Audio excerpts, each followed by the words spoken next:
Fox Sports. We are the Force. The Rays and the Yankees have split the first two games of the Trop. Tampa Bay taking game one behind a stellar performance from Alex Cobb.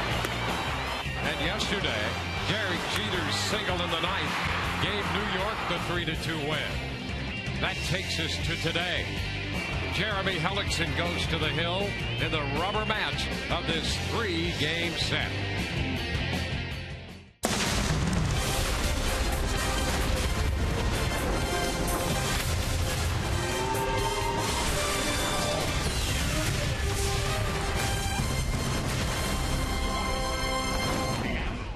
We welcome you to an afternoon of Rays baseball here at Tropicana Field. Another great crowd gathering outside. The Rays and the Yankees in game 3 of the series, with the series even at a game apiece. Hi again, everyone.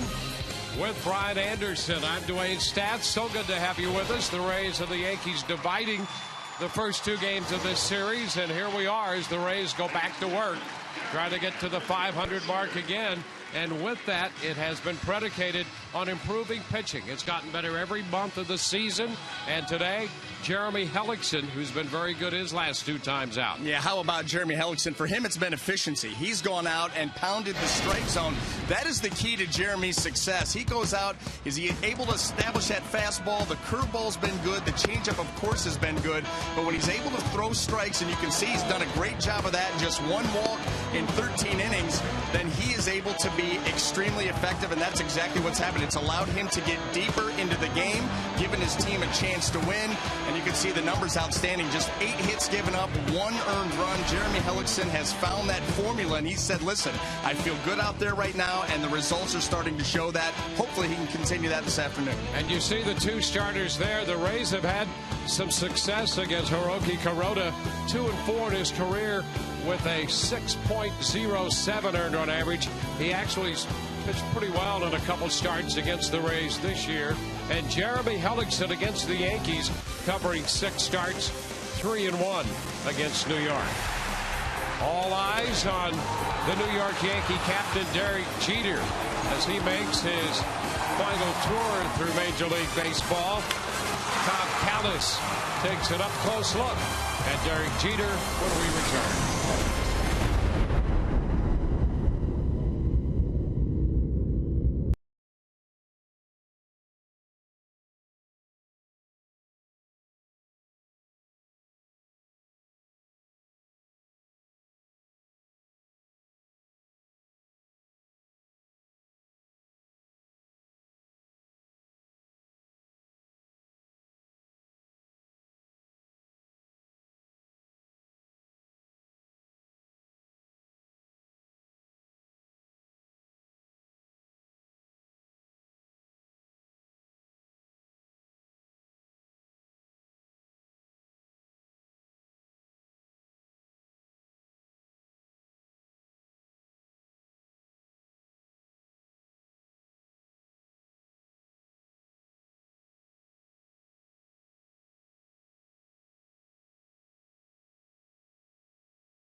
play of the game back in the lineup tonight, or this afternoon, as the designated hitter for the second straight game for the New York Yankees. Yesterday, the guy who has more hits as a visitor than anybody else in the history of Tropicana Field with his 312th hit turned out to be a game winner in the ninth inning of a 3-2 Yankees victory. When you look about the totality of Derek Jeter's career, no doubt first ballot Hall of Famer. There's never been a unanimous selection.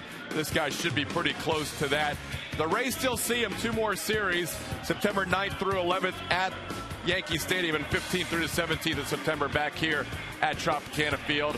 5 World Series titles, 14-time All-Star, 5 Gold Gloves, 5 Silver Sluggers, and a lot of respect, including Sean Rodriguez and Evan Longoria from the Rays clubhouse. Basically a great example of what baseball is. I mean, you say his name and you think, prototypical, baseball image. And I'm glad I've just been able to play against him and even conversate with him, every once in a while. And the fact that he's going out and I get to witness it, I mean, that's a blessing in itself as well. It's been fun playing against him. I think without a doubt he's, first ballot Hall of Famer and probably the most consistent and best player that I've ever been around and played against. And so it's been fun. So Derek Jeter and the New York Yankees getting ready for a Sunday afternoon contest. Another big crowd, should be around 30,000 here at Tropicana Field before it's said and done. It is the rubber game of this 3-game series. Jeremy Hellickson taking on Hiroki Kuroda next on Sunsport.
Welcome back to Tropicana Field, moments away from the first pitch. The wrap-up game of this series between the Rays and the New York Yankees. Take a look at the starting lineup for New York, presented by your Southern Ford dealers. Brett Gardner leads it off, followed by Derek Jeter, who will be the designated hitter. Jacoby Ellsbury in center, then Mark Teixeira, the cleanup man, a .375 career average against Hellickson. Carlos Beltran again in right. Ryan McCann off the DL. Suffered from a concussion. Was on the 7-day concussion DL list. Chase Headley's at third. Stephen Drew at short. Martin Prado is at second base. He'll bat ninth. Well, taking the mound this afternoon for the Tampa Bay Rays, right-hander Jeremy Hellickson making his 6th start of the season. The numbers very good, and he has been throwing the ball very well, as we highlighted in the open. His last 2 starts, a combined 13 innings, just 1 earned run. And going up against a team here, the New York Yankees, that he has had a lot of success against. 4-1, 2.95 in his career against the Yankees. And let's take a look at the Rays defense as it lines up behind Jeremy, brought to you by Gold and Diamond Source. In the outfield, left to right, Matt Joyce, Desmond Jennings, and Kevin Kiermaier. Across the infield, third to first, Evan Longoria, Yanel Escobar, Ben Zobrist, and James Loney. Jose Molina will be behind the plate. Rays won the first game 5-0. A tough loss yesterday. Yankees with a 9th inning run to win it 3-2. And so here we go. Game 3 of this series, and Brett Gardner stands in to lead off. First pitch of this game, fouled back. That's going to be out of play. First pitch presented by Pinch-A-Penny, and we are underway here at Tropicana Field.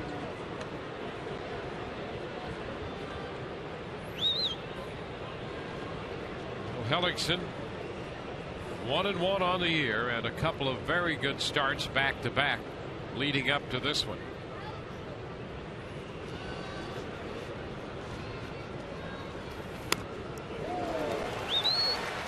Ball, 2 strikes now.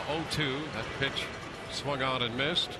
Well, he's done a better job of commanding his fastball, and that's where it starts and ends with Jeremy Hellickson. He commands the fastball. He's going to put together a nice outing. If he doesn't, things can get a little dicey for him.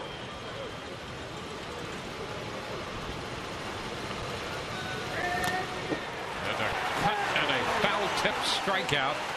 Fastball up, and Gardner is out number 1. And up on purpose. You know, Jeremy Hellickson is a fly ball pitcher, but this, he's trying to drive it in close to Gardner and up just above the hands, and he put that in the perfect spot.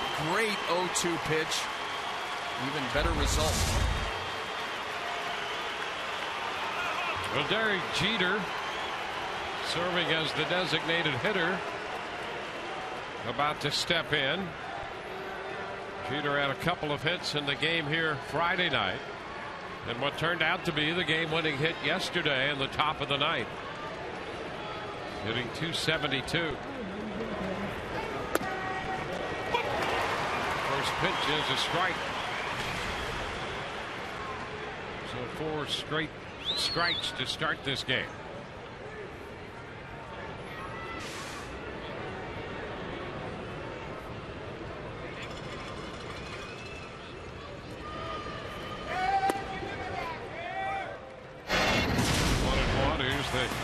Base hit yesterday in the 9th that gave the Yankees the lead and ultimately the win. Well, and with 2 strikes, 2 times he squared around like he was going to bunt. Actually, 4 pitches, took 2 of them for strikes, and then comes through with that base hit. Now it's a ball, 2 strikes. Change up. And that's the other thing that Jeremy will do. You see these Rays pitchers do that. Throw that changeup in on purpose. Look how where Molina is set up, and look where he drops that in.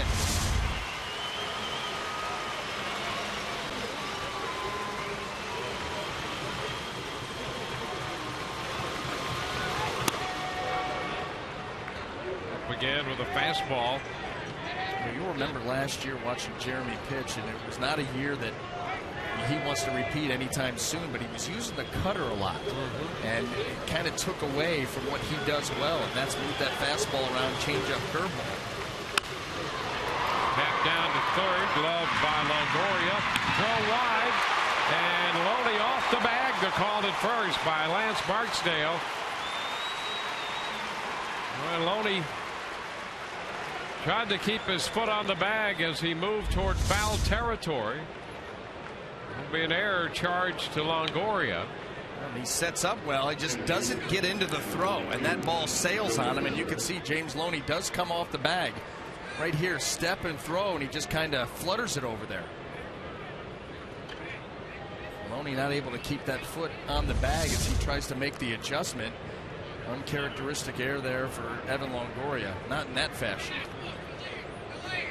Yeah, you're going to make errors, but that is one of the more unusual errors we have seen from Evan Longoria. He can't figure it out himself. Evan Longoria's having a rough go of it right now. I mean, this is first half of the season before the All-Star break. Was not swinging the bat like he wanted to. Was hoping that he would come out after the break and get things going and help this ball club. It really hasn't clicked in consistently yet, and you never see him make a throw that poor. Jacoby Ellsbury. Pitch outside. We talk about his feeds all the time. Turning the double play, he is on the money with just about every throw. Yeah, and from any position. Yeah. I mean, he grabs the ball at third base, doesn't make any difference where he is, but his throws to second have been on the money consistently throughout his career. It's been a strange season for Evan.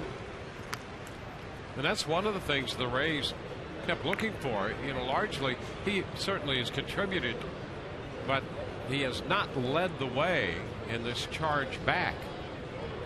And that's one of the things the Rays continue to look for, thinking that if he did get hot, that could be the impetus to further propel this team.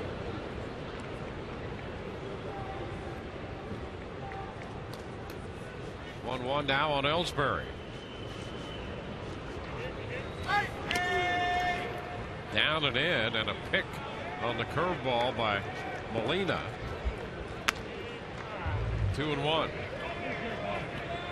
I think with Evan right now, everything is mental.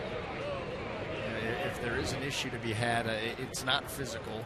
It would be with his mind and the confidence level.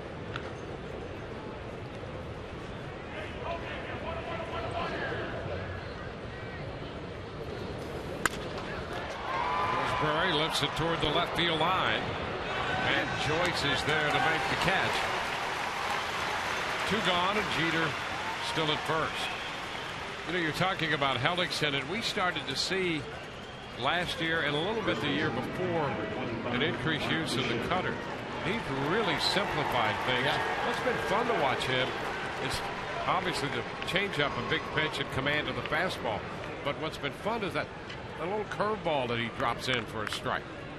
And when you have that third weapon, you could throw it early in counts. The hitters go up there. Typically, they're looking for something to drive, from pitch number 1. If you can drop a good quality curveball in there and have the confidence to throw it for a strike, you will get out ahead of the count 0-1 all the time. Hitters do not want to swing at a first pitch curveball unless it's a hanger.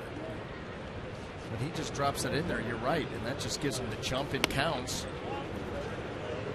Well, there's a first pitch curveball that just missed, but the idea is if you drop that in there for a strike, they're going to take it. That's right. And then he has shown the ability to be able to take that pitch out of the zone later in the count to get swings and misses.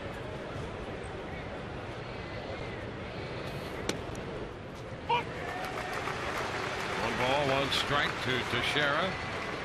You think about all of the combinations of pitches that Jeremy Hellickson can attack you with. Fastballs to both sides of the plate, changeup to both sides of the plate, and the curveball. Boy, you can mix and match all day long.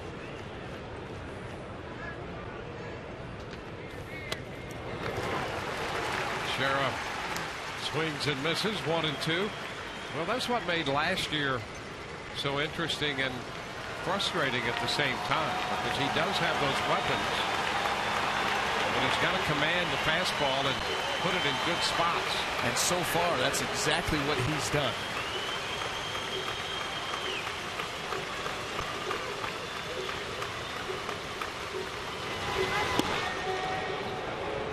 Two on the pitch away. Rays with Zobrist in shallow right field with the shift on. Escobar in what would normally be the second base spot. 2-2 count. In on Teixeira, and he pops him up. Longoria's out there in shallow center to make the catch. That takes care of New York. An error and a man left. Rays coming in to hit.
An error behind them, no harm done.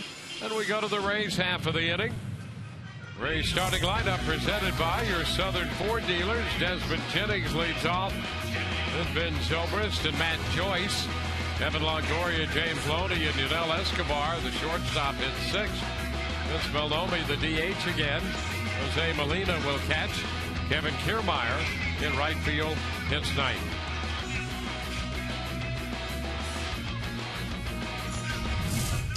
Now taking the mound this afternoon for the New York Yankees, right-hander Hiroki Kuroda making his 25th start of the season. 7-8 record, ERA of 4.03. He's not fared well in his career against the Rays. Look at his career numbers: a 2-4 record in 7 starts, an ERA of over 6. Has thrown the ball better against them recently. Overall numbers not very good. There's Desmond Jennings to lead it off against him. First pitch in there for a strike. The Rays faced Kuroda in New York on the first day of July, and they beat him 2-1. That was a David Price Kuroda matchup. A couple of strikes here on sliders to start the at-bat for Jennings. And that game back in July to open the month decided on a home run by James Loney in the 6th inning.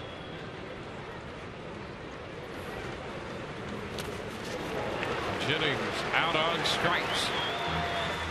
Well, that's what sliders and a split. That's it. That's what he shows the ability to do. A good slider, a couple of them down and away, and then you know he's going to come with that split finger fastball, and he's able to put Desmond Jennings away to start his outing off. That July start notwithstanding, our cold hard facts brought to you by Frostbrewed Coors Light. Highest ERA, and for Kuroda it's 6.07 against the Rays. And Zobrist takes a strike. He pitched 8 innings in that 2-1 loss to the Rays in July, and still an overall ERA of better than 6. This Rays lineup has had a good approach off of Kuroda. He's going to move the fastball around. You saw the slider and the split already. Not overpowering, but a lot of innings under his belt. Experienced pitcher. Has a good idea of what he's doing out there, and he's just going to try to Nibble, pick, pitch from in front, get you to expand your zone late. Foul down in front of George Hendrick. Let's take a look at that Yankee defense as it lines up this afternoon. Brought to you by Golden Diamond Source. In the outfield, left to right, Brett Gardner, Jacoby Ellsbury, and Carlos Beltran. Across the infield, third to first, Chase Headley, Stephen Drew, Martin Prado, and Mark Teixeira. Brian McCann back behind the plate for the Yankees. The ground ball headed into center field, right back through the middle off a Corona fastball. Yeah, and how about that? That ball looked like it had a little cut to it, and the swing by Ben Zobrist, just trying to put the ball in play. This was a half little swing. He's got a big hole to work with, little cut fastball, and just dropped the head right there. Easy. Get the barrel to the ball, find a hole. Well done by Ben. Runner at first with one out for Matt Joyce.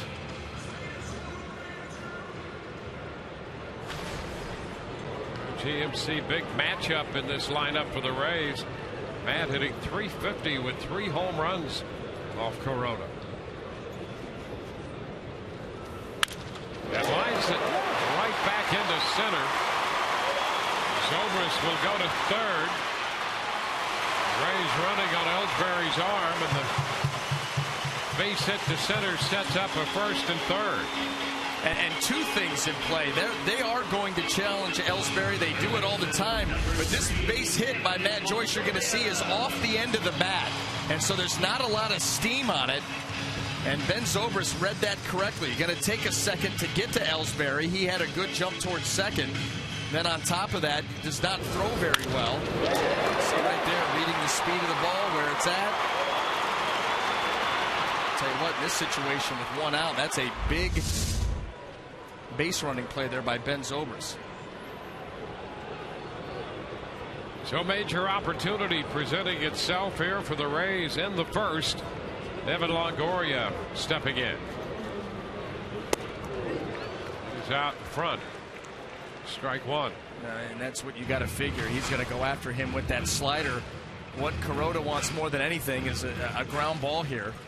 Try to turn a double play, get out of this inning. Gets to 2 strikes, then he'll look to put Longoria away with the strikeout. But until then, he's going to be itching for that ground ball.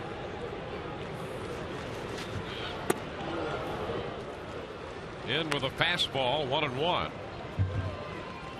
And then right back away with the slider.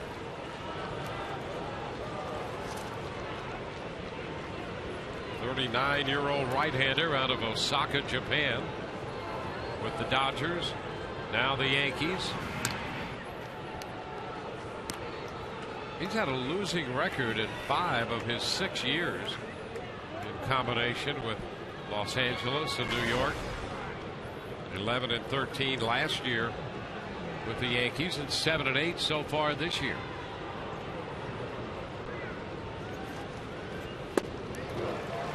One and two. There was.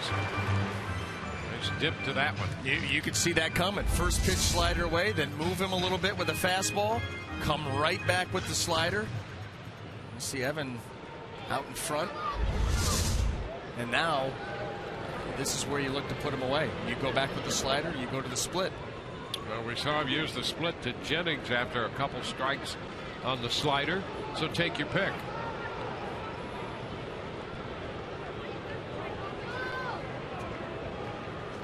First and third, 1 out, 1 and 2 the count.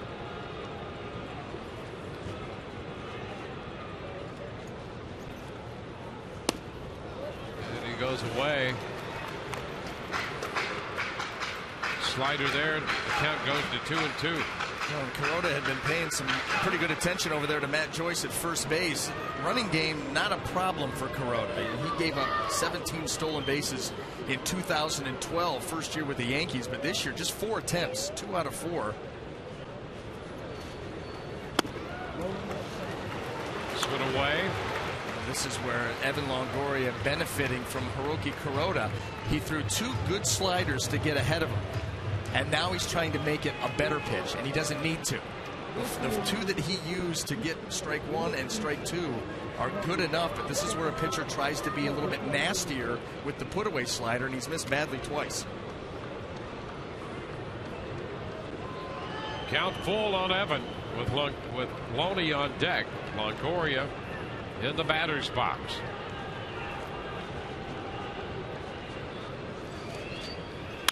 Ground ball, gloved by Prado. He's going to go to first to get it out there, and the run will score.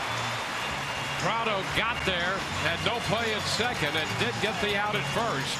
And with that, the Rays get the first run of the game. Well, that shows you how big a difference a couple of feet can make. If that ball is hit right at him, this inning is probably over. But because he's up the middle, he's got a couple of steps in a dive, and that takes away the chance at a double play. And had to make a heck of an effort to get that ball over to Teixeira just to get the out. And it shows you how important it was for Zobrist to get the third, because that produces a run. Here's James Loney. It's a slider for a strike.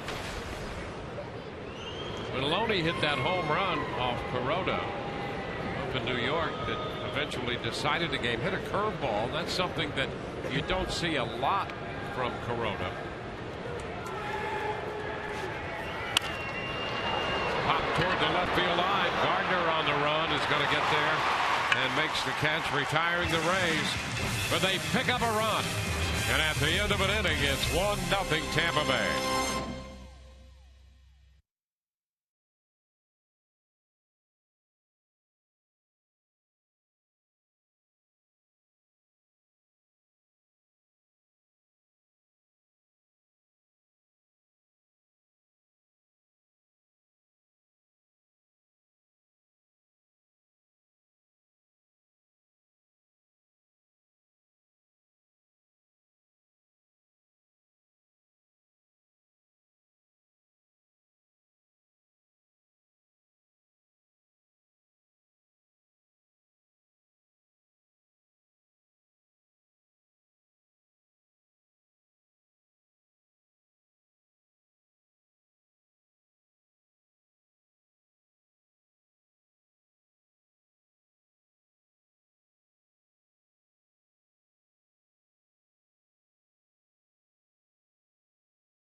Baseball on Sun Sports is brought to you by Toyota. Let's go places. By Checkers, Big Philly flavor, small price. Checkers Philly cheesesteak and the new Chicken Philly, each just $1.99. By Bert Smith Volkswagen, Tampa Bay's home of driving excitement. Visit BertSmithVW.com. And by Tampa Bay Radiation Oncology. When cancer strikes, strike back with CyberKnife. Available exclusively at Tampa Bay Radiation Oncology.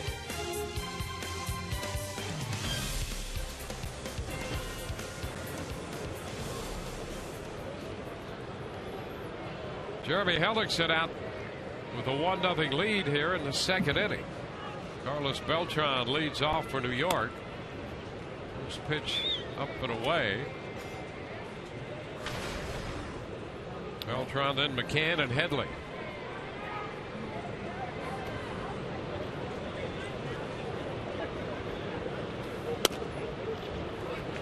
Misses off the inner part of the fastball, 2-0.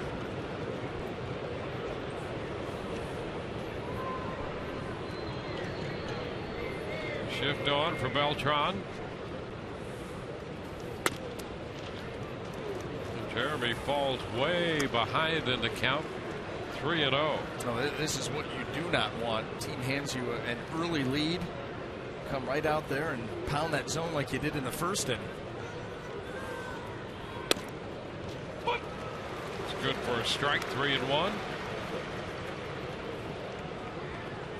Brian McCann will be next.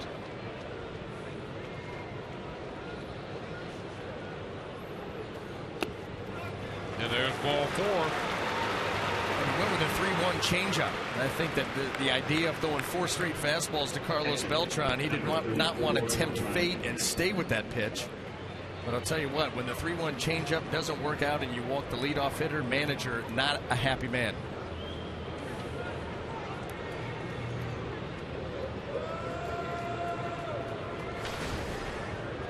Brian McCann. McCann just off the 7-day concussion disabled list.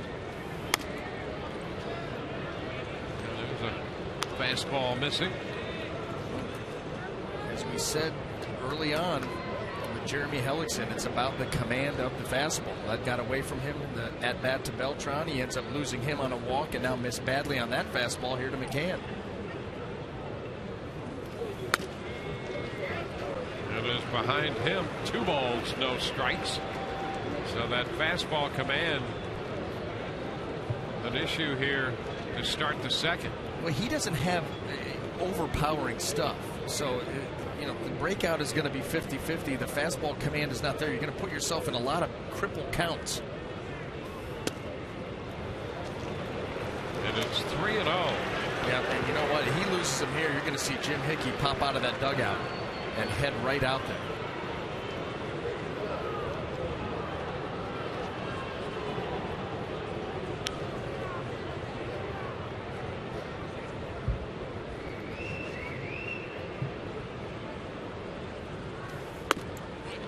That's a strike. 3-1. See if he comes back with another fastball here and tries to locate it well. 3-1 changeup to Beltran. That's what earned him the walk, dropping below the zone.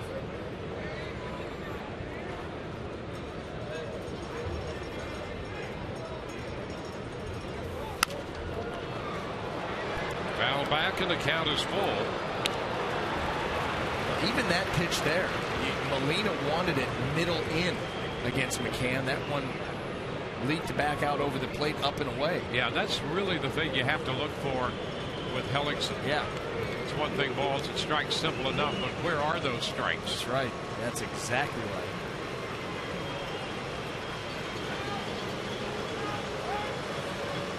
Can stepping back. Trying to get into a rhythm, and that's tough to do with Jeremy Hellickson with runners on base. He's a slow worker as it is. Runners on, he slows it down even more.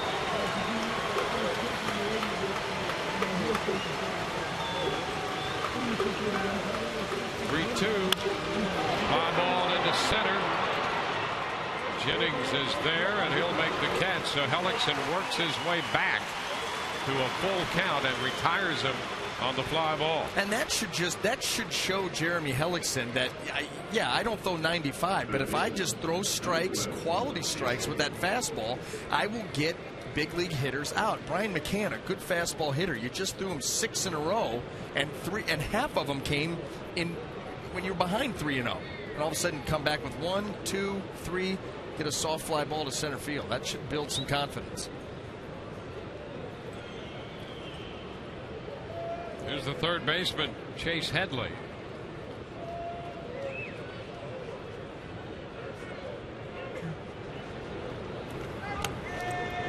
Breaking ball, and that's going to be too low. Ball, no strikes. And a word about his strike to a non-strike ratio right now, 15 strikes and 14 balls.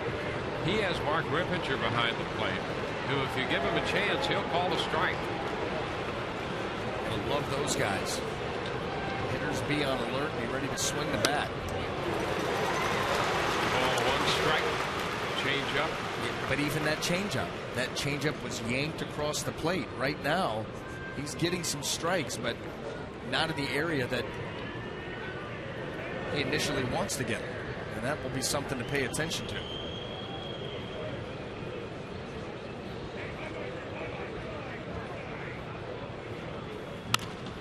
Line drive, foul ball. Just outside the right field line. Change up again. And it changed up just enough because Headley was able to reach out there and get a hold of that pitch, but could not keep it fair. Close. The thing about that changeup too is, you slow these hitters down with the change and then come back with that fastball at 90. It jumps on them like it's 93, 94. Makes that fastball better.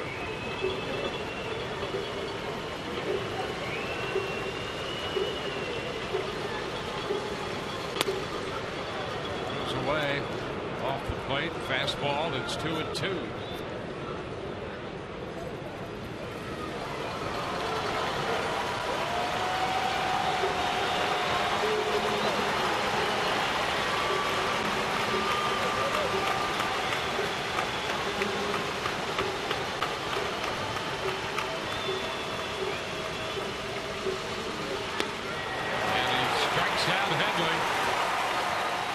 Speed, changeup got him.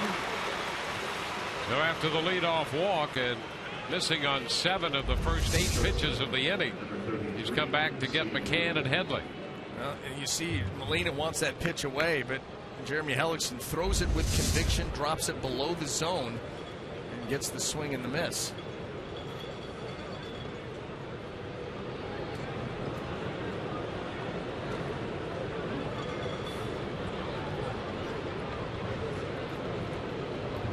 Stephen Drew.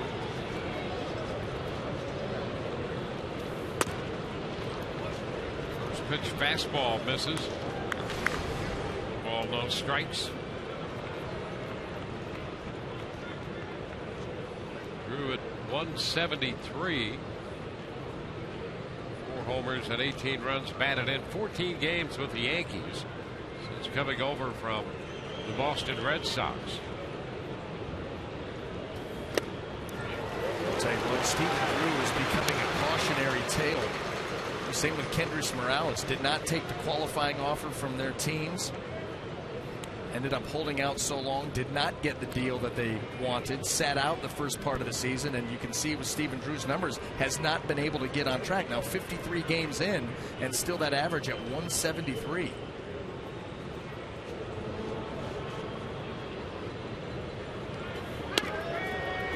Kind of workouts you're doing, what type of pitching you're trying to face to get ready for a season. To pick a bat up in the middle of a major league season and step in and start to play, not going to work out very well. Yeah, I think you're absolutely right. You see right there over the last 5 years his numbers.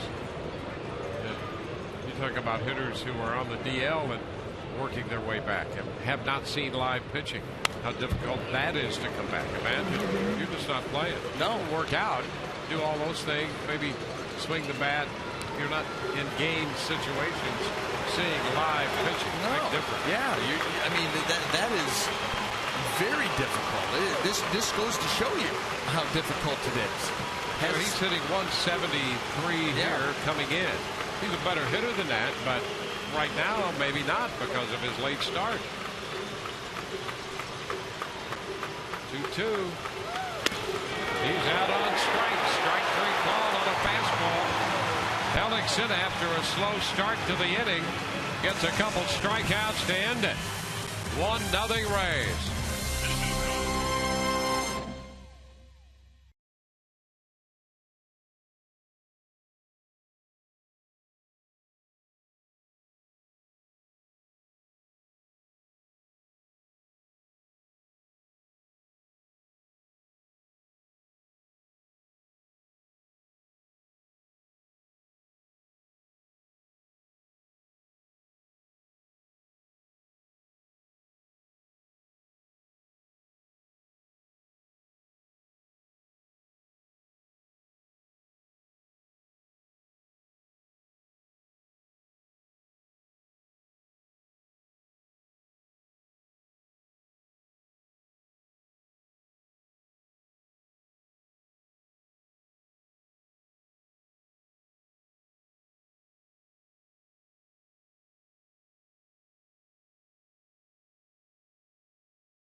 drag.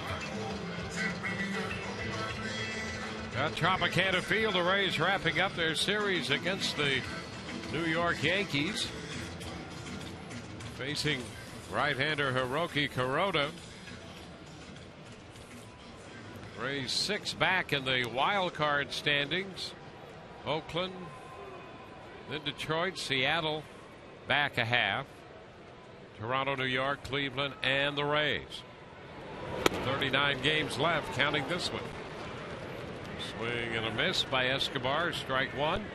Margin for error is about non-existent at this point.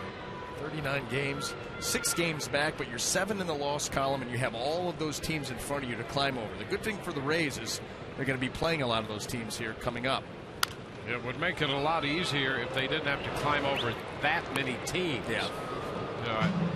We've referenced in the past couple of weeks Joe Madden's affinity for the Cardinals when he was young, and he cites those 1960s era teams. I think in 1964 when they won the pennant, they were as many as I think 10 games out on August the 24th and came back and won the pennant, won the World Series. But it was really a 3-team race, maybe a 4th team in there, but really a 3-team race. And they had the Phillies just falling apart during that period as well. Is that when the Phillies were throwing starters on like 2 days rest? Yeah. They just rotated 2 guys the rest of the year? Yep. Liner up the middle, and it's backhanded by Prado on the line to make the catch. Jim Bunning and Chris Short. And let's go for it, boys. The Cardinals caught them and then beat the Yankees in the World Series in '64, and that really started the decline of the Yankees in the mid-'60s. It took them a long while to return after losing the World Series in '64. Vince Bellomi. The pitch is a strike.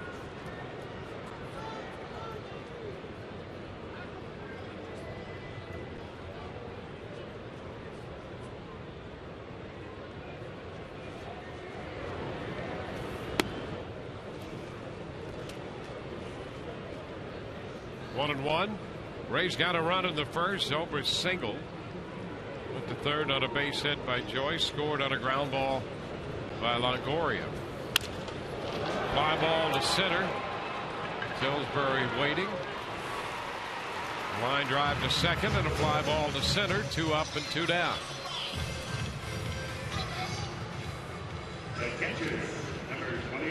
Jose Molina is on his way to the plate.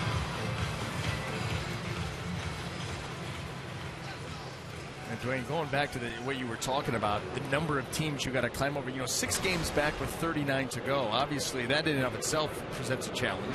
That team in front of you, but at the same time, all of those teams, 6 back, 39 to go, and then the Yankees are in front of you, the Blue Jays, and right up the list. Yeah, there you go. Yeah, Seattle trying to catch Detroit. Detroit coming in here, so you can knock them down a few pegs here starting on Tuesday.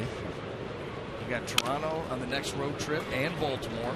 So there's opportunities to make big moves, but it's going to be difficult, and you're not going to be able to give games away going forward. You've got to win them all and close them out. That's why games like yesterday hurt. Yeah. Like a couple of those losses on the road hurt. They were 6-4. Good road trip. 8-2. What a difference that would have made. 3 of the 4 losses were walk-off losses. You're that close at the end, and more times than not, when the Rays are close at the end because of the back end of the bullpen, they find a way to get it done. That's bit them a couple of times here over the last couple of weeks. Yeah. 2-2 here on Molina. So every game precious here as the Rays try to keep the idea that they could wind up somehow in the postseason alive. Big reason why those gentlemen right there. Yeah, look at those guys. It's always together. Little grounder. Prado at second. Molina's out of there. 3 up, 3 down. On to the third. 1-0 Tampa Bay.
His own lack of command when he started the second by walking Beltran, falling behind McCann, but he found it, got out of that spot, leaving a man on. Our Toyota trend for Rays pitching. This shows you how excellent it has been, especially over the last 12 games. The starter ERA is $1.50. Bullpen a little over 2. And they're averaging 10 strikeouts every 9 innings. I mean, really, those are video game type numbers. Everybody chipping in. Well, they've gone 12 straight games over this course and had not given up more than 3 runs in any game. That's a club record and one off of the longest streak in the major leagues this year. And that was Seattle, and that streak was ended yesterday by the Tigers. First pitch popped up and a foul ball straight back off the bat of Martin Prado. And that was a game that was Felix Hernandez against David Price. You wondered if there would be 3 runs scored in the game combined. That's right. Well, the way they're at it again in the top of the 4th inning in Detroit, the Mariners have a 3-0 lead. Chris Young against Robbie Ray. Robinson Cano with a couple hits and 2 runs.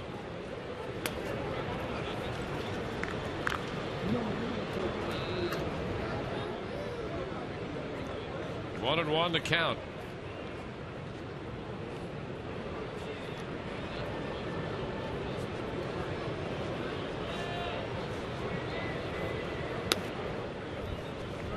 Two balls and a strike.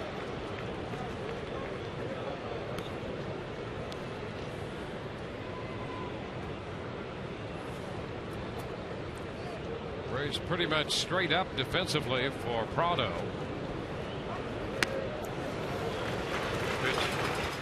Disappearing on him on a change. Some good depth on that one. And he doesn't have one of those changeups that has a ton of movement. He more relies upon placing it, arm action. He does sell it very well. And that one did have a little dip there at the end. Goes back with one, and it's a foul ball. A lot of guys, when they throw 2 or 3 changeups in a row, they start to lose the feel for it. They'll start to slow that arm down just a little bit. Jeremy Hellickson, one of those pitchers, he could probably throw it 5, 6, 7 times in a row, and it would not faze him a bit. Very, very comfortable with that pitch, and he executes it well.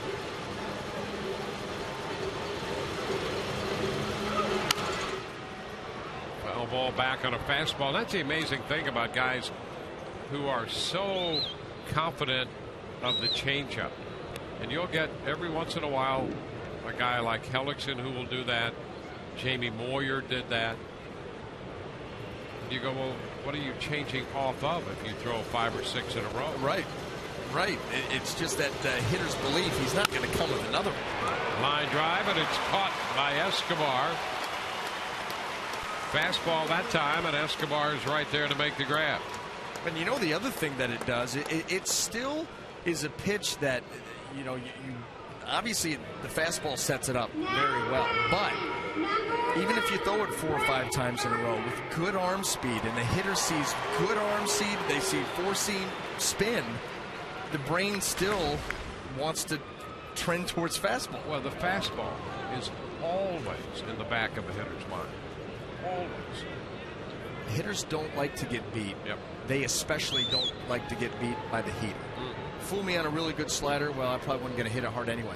Blow a heater by me, freeze me on one looking, blow one by me swinging. They can't stand that because that's the macho pitch. It's almost primal. That's it. That forces the fastball into hitter's mind to begin with. Well, it's the one that you've got to get it started the quickest. I mean, that's the pitch you don't want to get beat by, and that's the one when it's out of the hand, you've got to make a split-second decision and get going after it. Everything else is going to play off that and give you a little bit more of an adjustment time to hit it. 1-1 to count.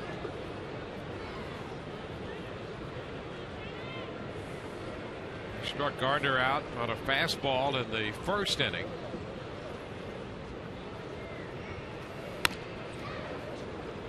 bounces away. 2 balls and a strike.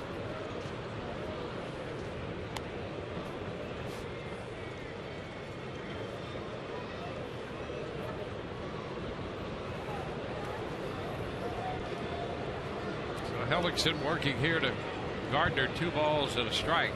10th man he's faced. He's 3 of 10 on first pitch strike so far. Comes back even. It's a called strike on a fastball. 2-2. Not ideal. Not ideal numbers at all. The only thing that Jeremy Hellickson, a pitcher like him, can survive with numbers like that is because of a good changeup. A good pitch that you can go to when you're behind to get back to even. Now, he's done right here.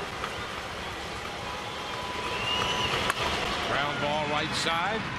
Hellickson will have to cover, and a little lead toss by Loney hung it up there for him. I'll tell you what, James Loney is one of the best at that, leading the pitcher right to the bag. If he throws it to him and there's any hesitation by Jeremy Hellickson, Gardner's got a chance of beating him to the bag. But watch Loney throw it out in front. Never breaks stride. Leads him right to the bag.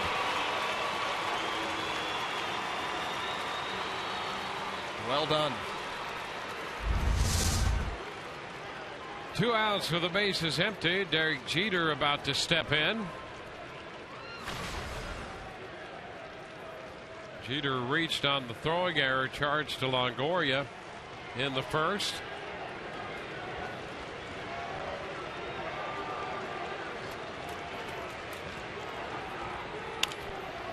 After the first pitch, skies it to center. Jennings takes care of that. It's a 1-2-3 third. Kevin Kiermaier is going to open the bottom of the third. Rays lead 1-0.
Now for you to tweet your photo using hashtag SunSportsFanPhoto for a chance to have it shown in an upcoming game broadcast brought to you by AT&T.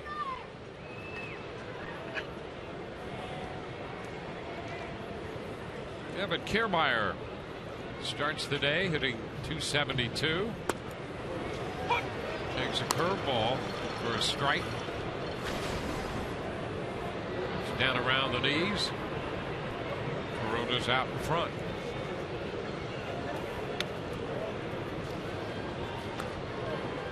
1-1. Corona forces you to stay disciplined as a hitter as he tries to get you leaning. Press the barrel of the bat.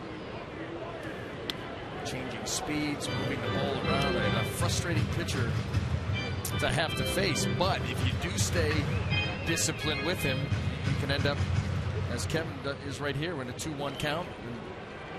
possibly a pretty good pitch to hit. And the Rays have been able to do that more times than not off of Kuroda. Foul out of play. 2-2.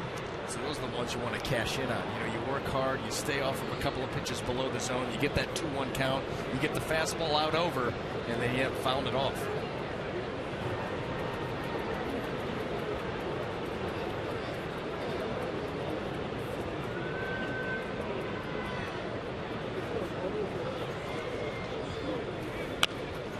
Tapper reaching, staying alive. You know, the game within the game.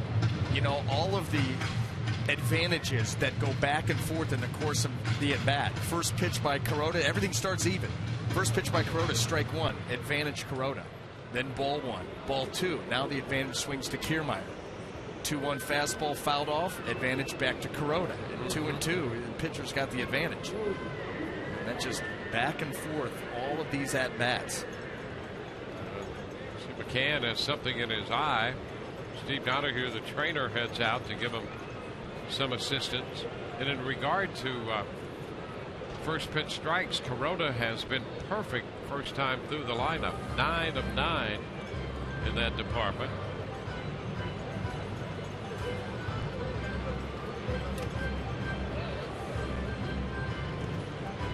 So the Yankee trainer makes quick work of that issue. And McCann's all set to go to work.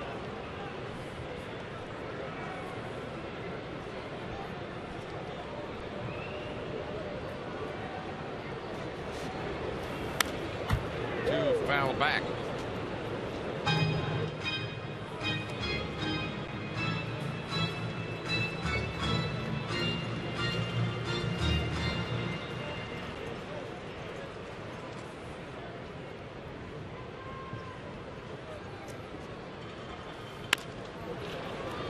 Chopped to second. Prado takes care of that to get the hustling Kiermaier. One out in the home half of the third. In this afternoon's game and all season long, Tires Plus donates $100 to the Pediatric Cancer Foundation for every Tampa Bay Rays home run televised on Sun Sports.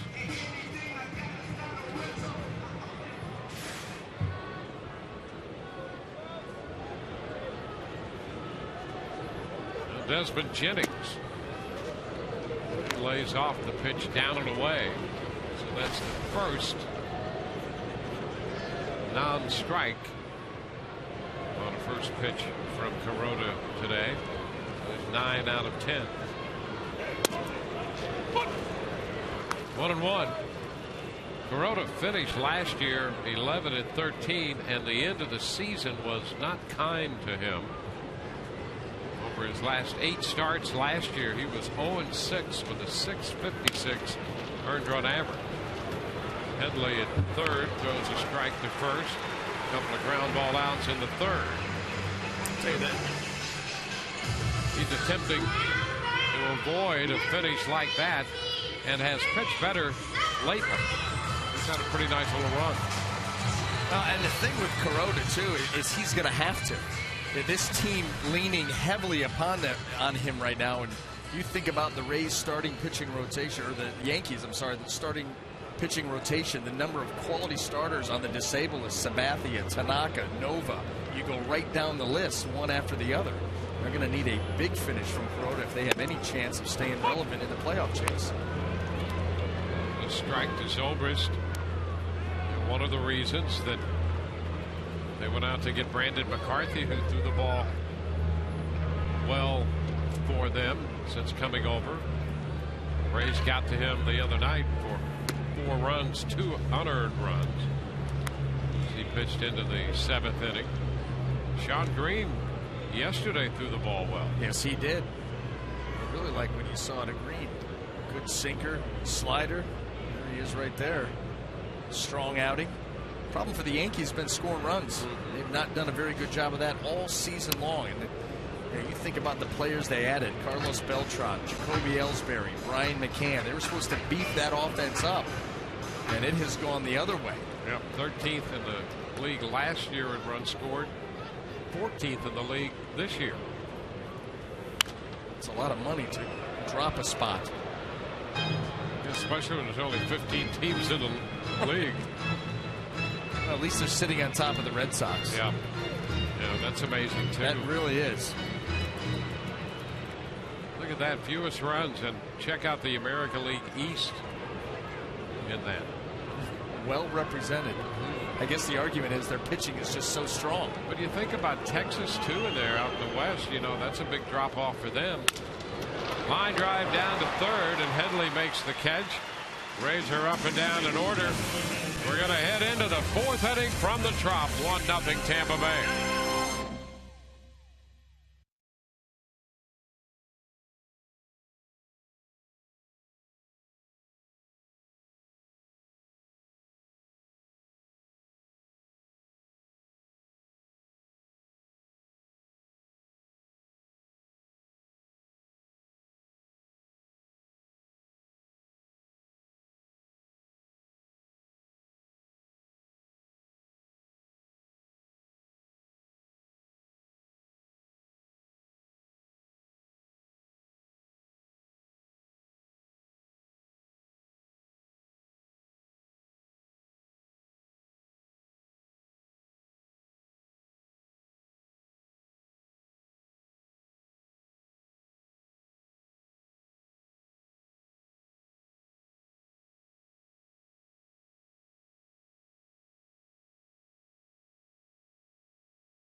Off tomorrow for Tampa Bay, also a day off for the Detroit Tigers, which means they get to skip what would be Justin Verlander's spot. He's going to throw a side session here at Tropicana Field and see if he can go the following weekend. So here's who the Rays get.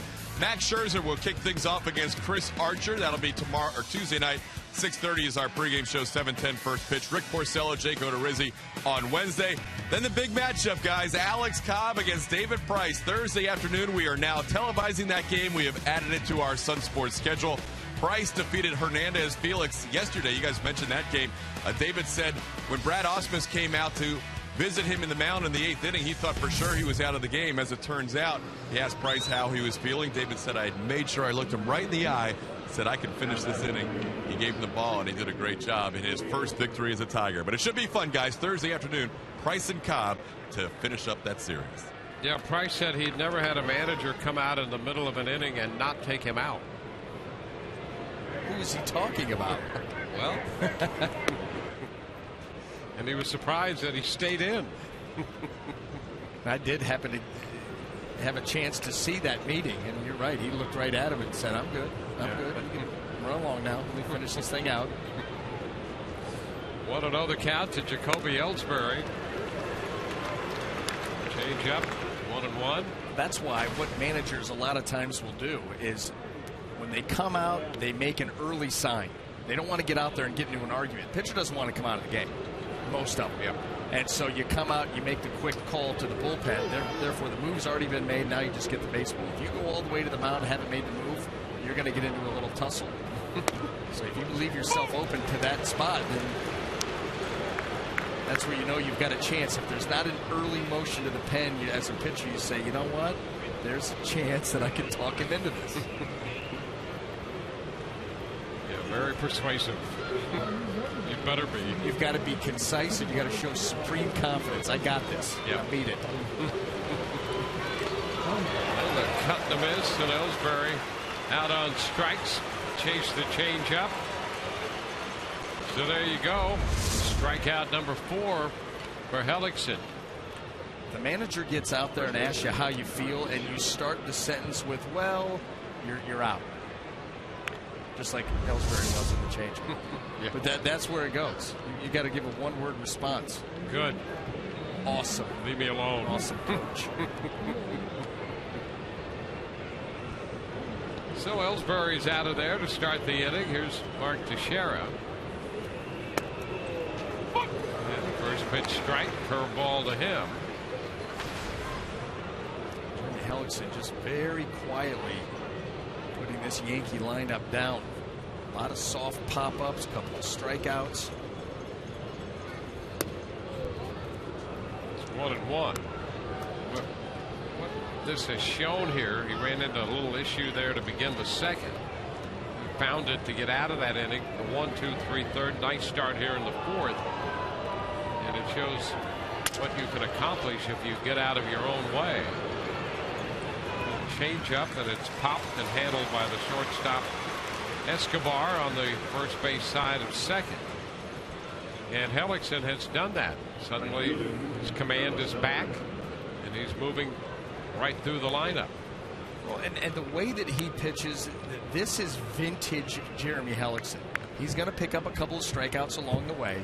He's going to give up a ton of fly balls, a lot of them softly hit off the end of the bat, jam shot. Oh, I got it on the barrel, but all of my power was wasted, and I just lofted a soft fly ball to the outfield.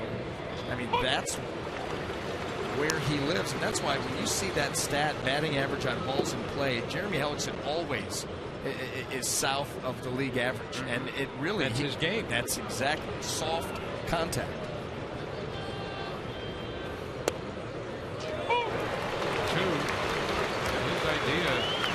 The idea really of pitching is to disrupt the hitter's timing, and that's really his game, even maybe more exaggerated. He wants miss hits like that. Just another soft fly ball. Look, I almost got it. Kiermaier does have it. 1, 2, 3. We go to the bottom of the fourth, and the Rays lead 1-0.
Rays got a run in the first and hold this lead. When Raymond isn't around to help ignite a Rays rally, his gnome may be able to do the trick.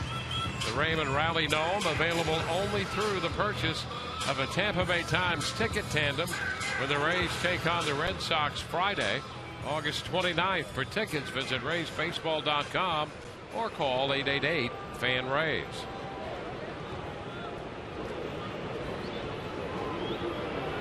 Matt Joyce to lead off here against Kuroda, against whom he singled in the first to continue his string of success against this veteran right-hander. 1 ball, no strikes.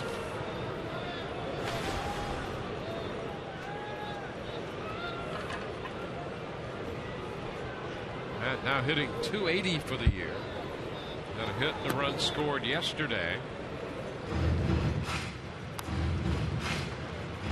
Up in the count, 2-0. Now 8 out of 21 in his career, with 3 of those hits home runs off Corona.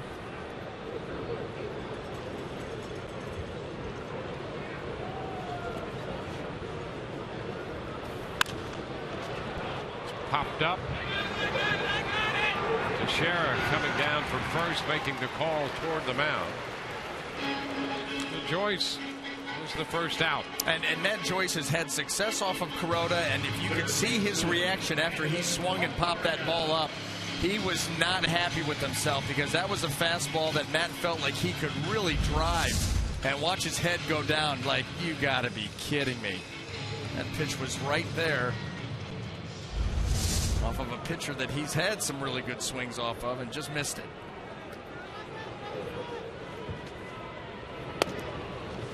Longoria takes a strike. Well, Evan has the run batted in on the ground ball that Prado scrambled after to make a play on and get Evan at first. That got Zobrist home from third. It's a 1-1 count.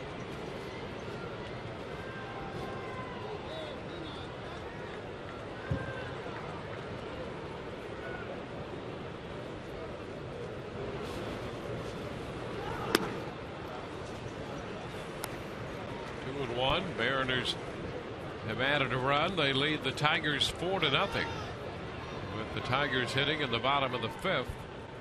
Baltimore hitting in the 6th in Cleveland. The Indians lead that game 1-0. Longoria looks at that pitch on the corner for strike 2. 2-2. And Baltimore's another team that's been having trouble scoring runs here recently. Manny Machado out of their lineup right now, and in Cleveland they've not been able to score very much. Dropped the first 2 games of that series, scoreless again today. Fly ball right field. Beltran a couple of steps from the track. 2 outs. It's 10 in a row retired by Corona.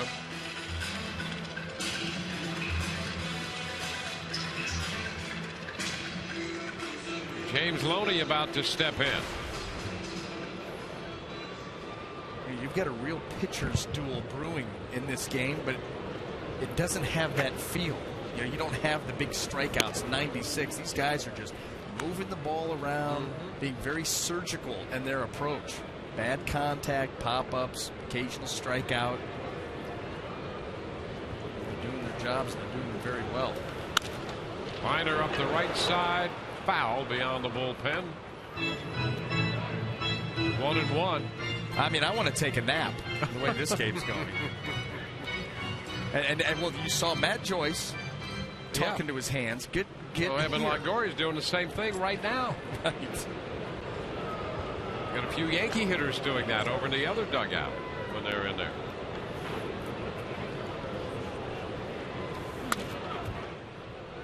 Well, he fouls it back. Well, you know, we talked about hitters being fastball conscious, and I think that there is that pervasive attitude among hitters, always hunting the fastball, Here, you're still sort of looking for it. You get one, foul it off, and then now you're back to slow dancing again. And with the wrong partner, that can be very awkward. Oh, yeah, not good. Yeah, a lot of missteps and stumbles. Pop-ups. Yeah, that's right. It does not end well for you at the end of the night. Yeah. Uh-oh. Big offer. Line drive, and it's caught by Headley to the opposite side, and Headley diving toward the line makes the catch. So the Rays are up and down in the 4th inning. Nice play by Headley at third. That ball had some slice away from him.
Hellickson prepares to the 5th inning. Well, and you want to talk about, just watch these swings. And this is the way that Jeremy Hellickson, when he's going well, bad contact. Talk about getting a montage of bad swings and soft contact. Here it is, one after the other. You see these hitters all out of rhythm, off balance. A lot of arm swings. A lot of easy outs. That's the way Jeremy has gone through the first 4. He's retired 9 in a row. 61 pitches through the front 4.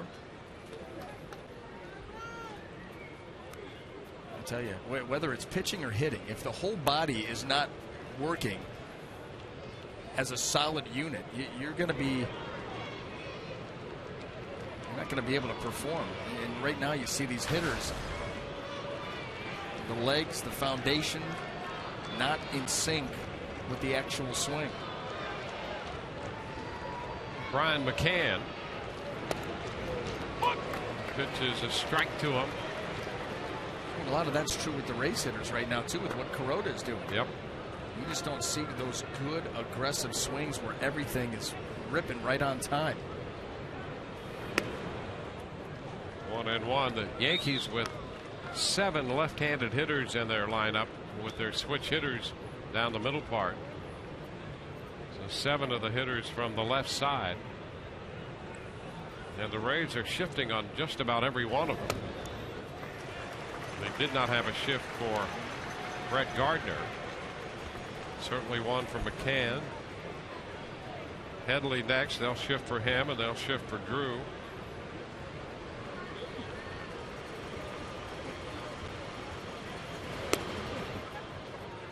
Two balls, 2 strikes. And so often when you see a shift like this against a left-handed hitter, the pitcher will try to pitch that shift soft away, hard in. The Rays don't even do that. A lot of times they'll stay hard away knowing that this guy's still going to try and pull. There's another off balance, out in front, soft fly ball.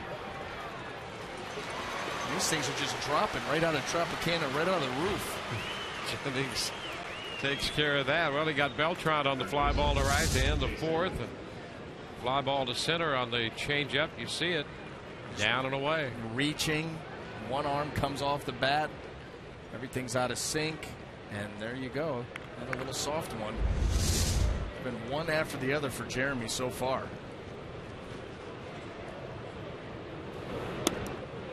There's the curveball dropping in for a strike to open the at bat. I'll tell you, and when you get swings like that as many times as Jeremy has gotten them in this game, you just, the confidence level that you have, you just feel like you could toy with these guys with your stuff.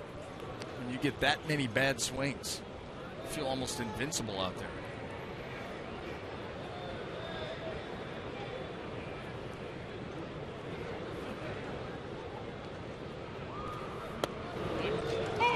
Back with a curve. Well, what a fine pitch that has been for him. Not only in this start, but his prior starts as well. Nice pitch to have in the mix. Well, and that curveball that he dropped in there for strike 2, you tell me, what can you do with that pitch? You know, he starts it off the plate. It breaks it down right to the corner.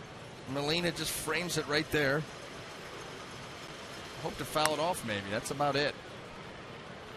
Fastball away, and the count is full.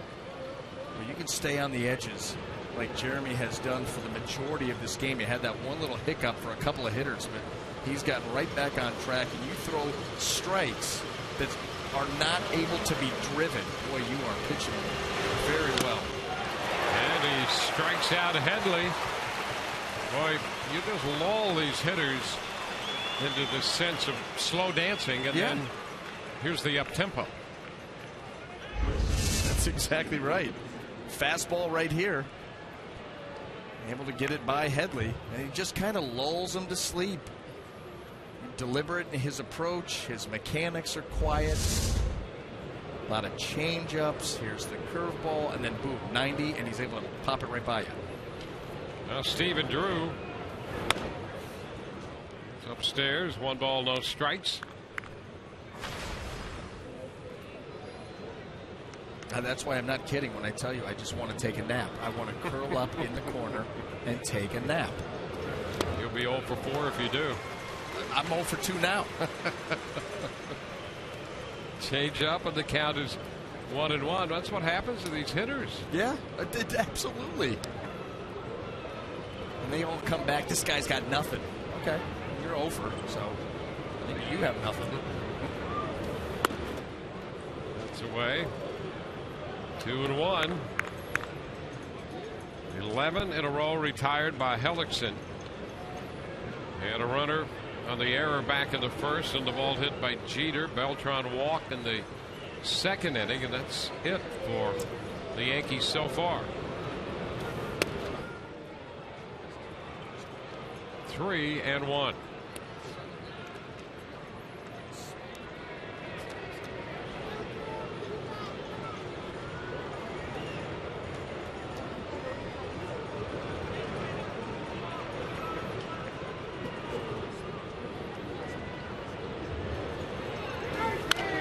High foul. That's going to be out of play. So it's a full count. White Sox had a 6-run first on the Blue Jays. It's a 6-1 ball game. We're in the third right now, top of the third in Chicago. 3-2. Foul back. Top of the fifth inning.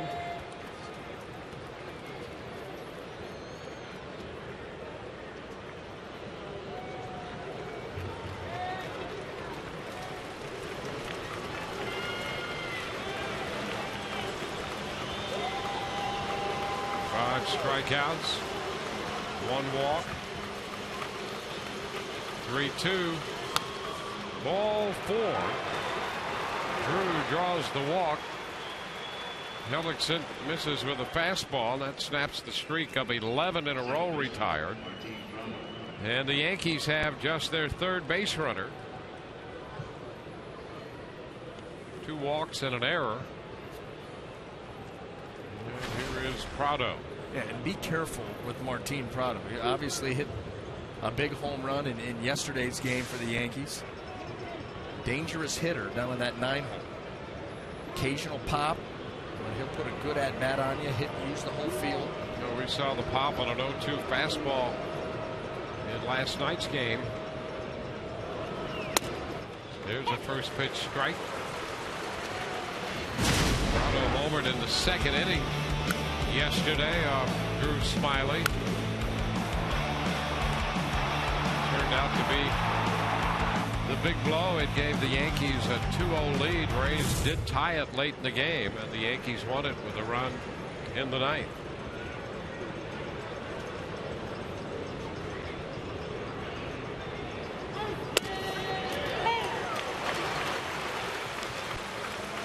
Hellickson ahead of him here, 0-2. Boy, did you see Prado come jumping out of that batter's box? He took that fastball. That was right over the heart of the plate. And he spun out of that batter's box, yelling at himself. You take a pitch that was very hittable, and it leads you to an 0-2 count.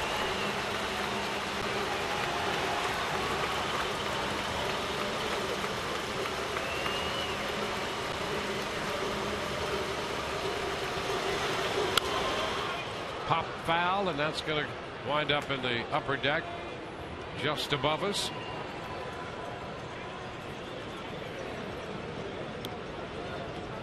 Hellickson got McCann on a fly ball to center. He struck out Headley. Got him swinging on a fastball. Then walked Drew. And a 2-strike count to Prado.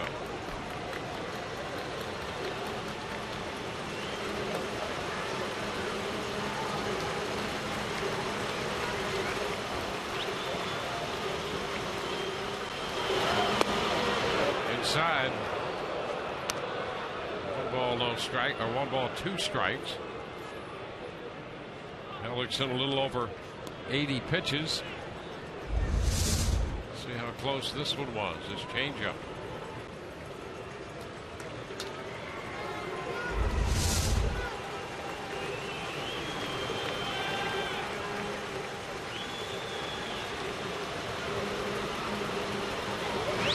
first.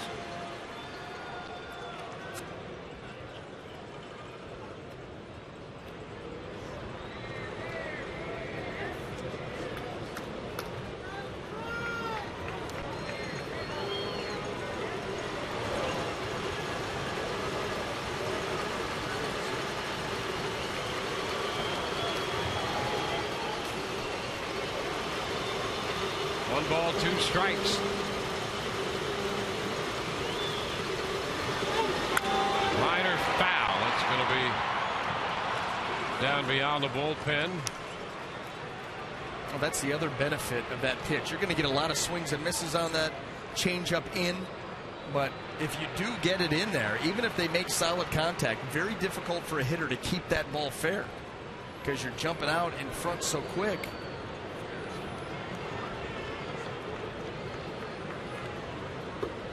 Don't have much of a chance to hit that ball fair unless it leaks back out over the heart of the plate, and that's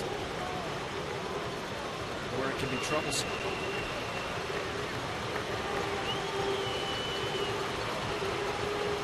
One and 2, and a line drive. That's a fair ball off a fastball back into the corner. Drew will go to third. It's going to be a double for Prado. Well, Prado hit the fastball just fair up the left field line. First New York hit. Well, the thought process there was you sped him up with the changeup in. Now a fastball, and you'll be able to get in on him and get that ball off the handle of the bat. But Prado still super quick in there as he gets the barrel to the baseball, the hands through the zone quickly, and is able to keep that fair down into the corner. Right back to work. You retire Brett Gardner, and no harm, no foul. And these are the situations that really where Jeremy Hellickson has excelled. Runners in scoring position. Not only against the Yankees over his career, holding them to a 188 average, but this season. So 105 average against Jeremy with runners in scoring position. 2-out jam. Here's Gardner. He starts him with a strike, a fastball. He looks at it.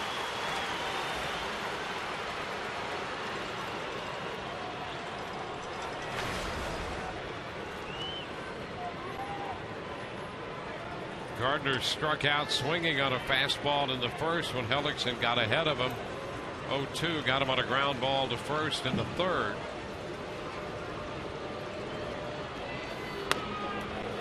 And he didn't miss by much with that fastball.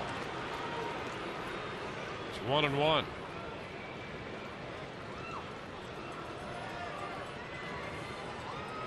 So the Yankees with men in scoring position for the first time in this game.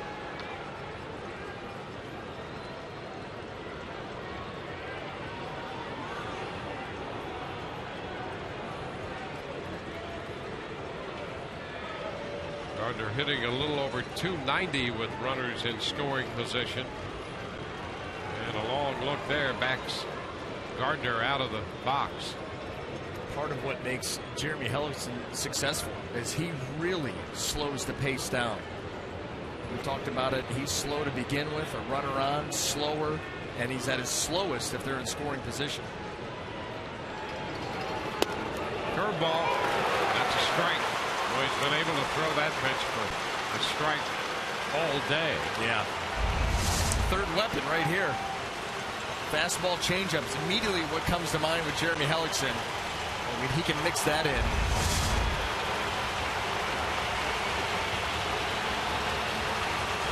Well, that gives him a 1-2 count against Brett Gardner.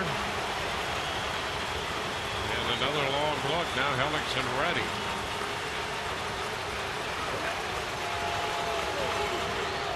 And it bounces away from Molina. A start down the line by Drew, but he pulls up. Ball didn't bound far enough. Molina went after it, and Hellickson headed to cover the plate.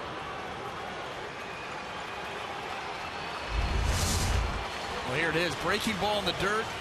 And Molina showing some quick hops there to get out of that stance and try to force a play if need be. Drew, he had thoughts about it.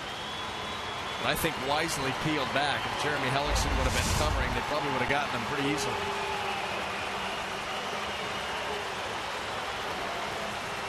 Two balls, 2 strikes. 2 men on, 2 men out. Here it is. Base hit up the middle. Drew scores, Prado scores, and New York will take a 2-1 lead. So with 2 outs, the Yankees collect their first 2 hits of the game and their first 2 runs of the game. Well, Brett Gardner, we talk about how he will battle you in an at-bat, and he stays up the middle here. 2 strikes, gets a pitch to handle, doesn't try to do too much with it, and that's going to plate 2 runs. And look at him stay right on that pitch. He gets it by Jeremy Hellickson, who is not happy at all as he's coming to back up home plate right here. Hat comes off. And just, you know, he didn't want to talk about it at the time, but it started with a 2-out walk to the number 8 hitter. Yep, you're asking for trouble when you start putting those guys on, and Drew had trouble hitting anyway, both in Boston and in New York. 173 average coming into play, and was already 0 for 1, a strikeout looking.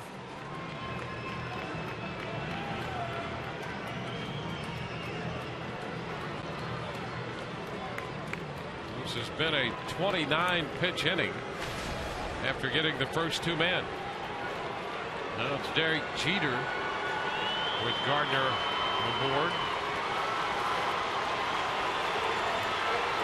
Gardner driving in 2 runs with a base hit up the middle.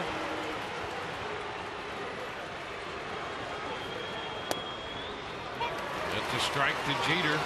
Fastball.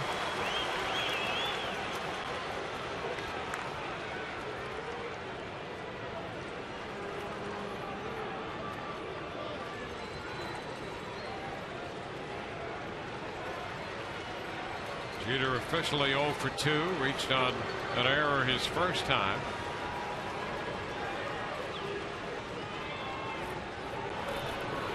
A start stop at first by Gardner, and the pitch is another fastball for a strike to Jeter. 0-2.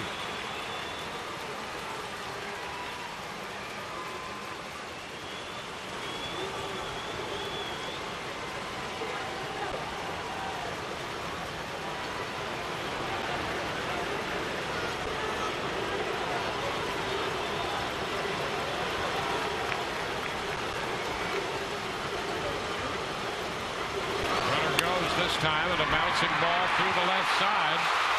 Longoria is going to have to get back to third as Gardner moves in there.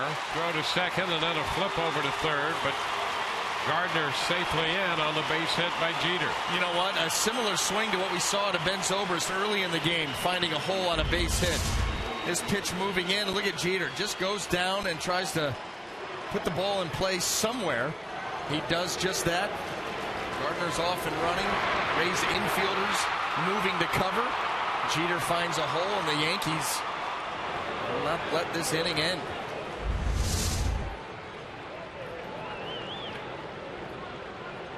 A 32-pitch inning, first and third. And nobody warming in the Rays bullpen, yep, which is surprising. Jacoby Ellsbury.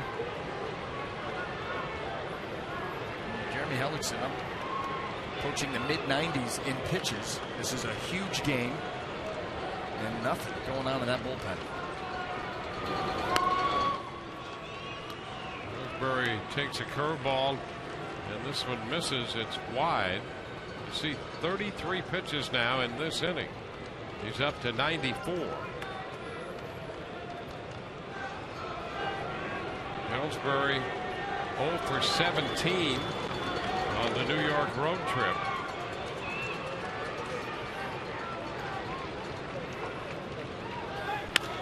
And a base hit the other way.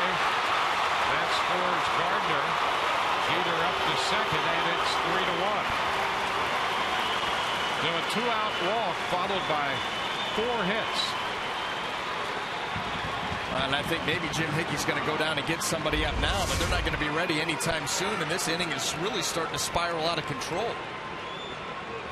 Ellsbury, a nice job of staying back and watching that pitch for a long time before hammering it in the hole the other way.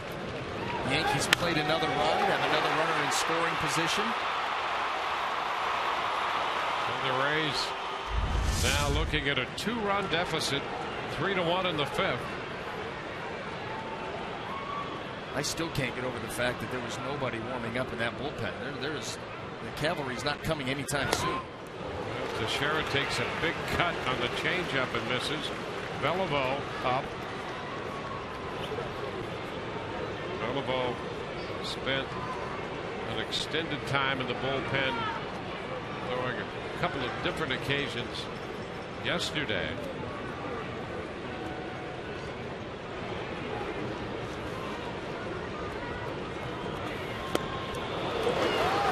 Teixeira missing a changeup again. Couple of big cuts. 0-2.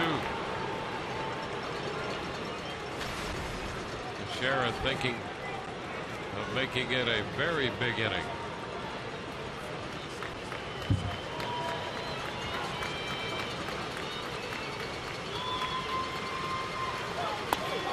Inside, looking away from the fastball. 1-2. Talking about driving a fastball up and in. That is right off of that shoulder. And Mark Teixeira, he could go right back with that changeup down and away once again. See if he's made the adjustment.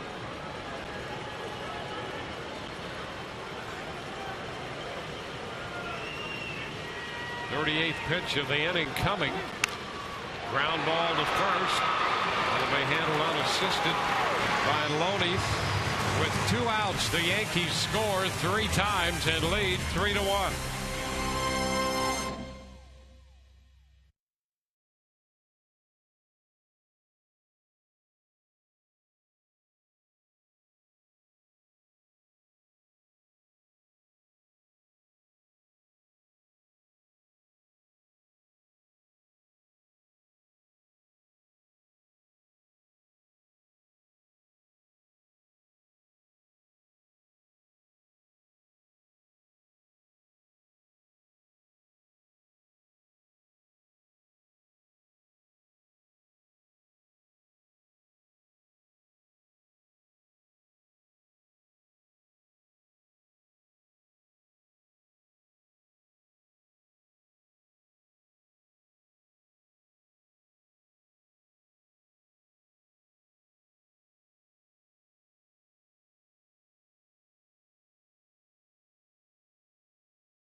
Get a 3-1 lead.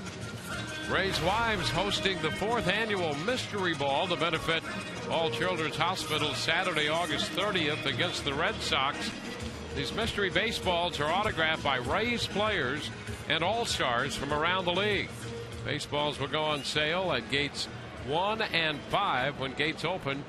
They're $40 a piece. For more information, visit raysbaseball.com/mystery ball.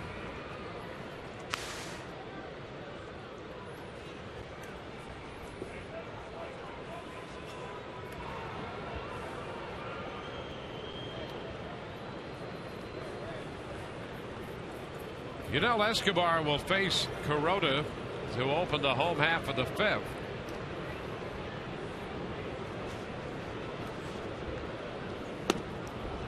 And a fastball swung on and missed. Kuroda now has retired 11 in a row. That's where the consecutive streak ended with Hellickson. He had retired 11 in a row before walking the number 8 hitter Stephen Drew, and that led to a 3-run inning.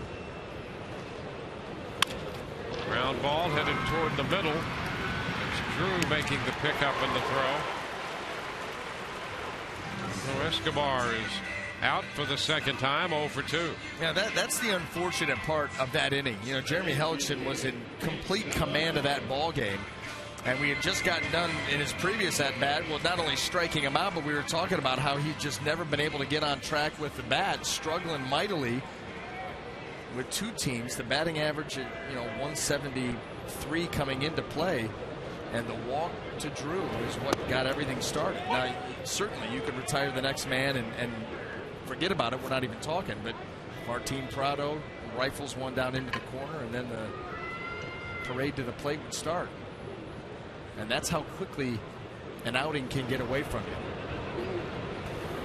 You can be in command for an hour and a half, an hour and 45 minutes, and in a matter of 4 or 5 hitters, all of a sudden in a few minutes you feel like you just saw Jeremy right there. You feel like that.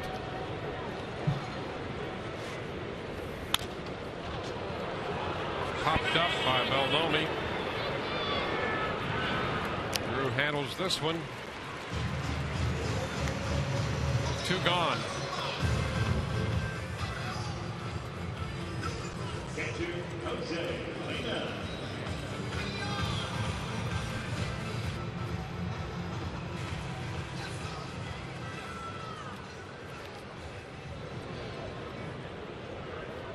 So the bases are empty for Jose Molina.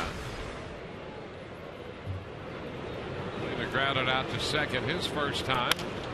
It's on the ground, right side, grabbed by Prado, his throw to first, and it's a 1-2-3 inning. 14 in a row retired by Kuroda. 3-1 New York.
Today in the first inning, when Ben Zobrist scored on the ground ball by Evan Longoria, that lead held up until the 5th inning, where the Yankees with 2 outs. Going to walk to Drew and a double from Prado. Base hit up the middle by Brent Gardner, scored 2 after Jeter had singled, and Ellsbury came up with a base hit to score Gardner. That capped a 3-run, 2-out rally. And at the end of 5, it's a 3-1 ball game. Jeff Beliveau is going to be the new pitcher for the Rays, making his 12th appearance. Hellickson works 5 innings. For 4 2/3 of those innings, he did not give up a hit. 5 innings, 4 hits, 3 runs, all earned, a couple walks, 5 strikeouts on 99 pitches. And now it's the left-hander Jeff Beliveau.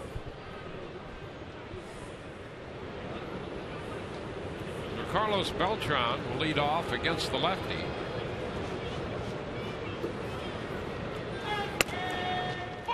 Pitch is a strike.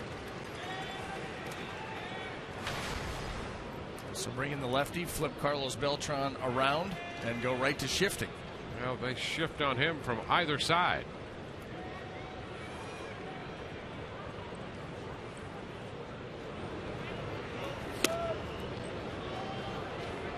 1 strike. Beliveau was in the game Thursday briefly in Arlington, Texas. Pitched a third of an inning there in the Rays' 6-3 win. High fly to center. And Jennings is there to make the catch. 1 away.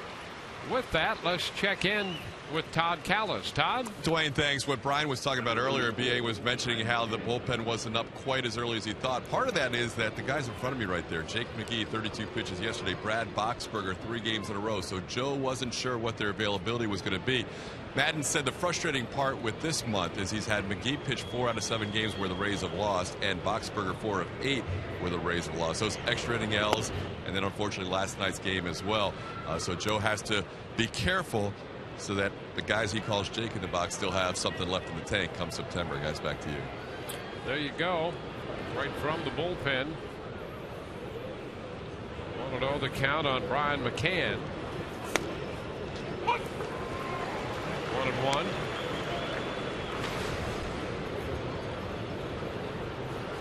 McCann was 0 for 2. A couple of fly balls to center field against Hellickson.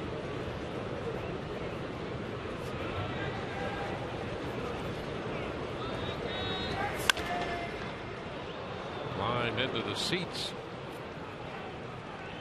1 ball, 2 strikes. So 3-4-0 for the Yankees. 1-2-1 for the Rays.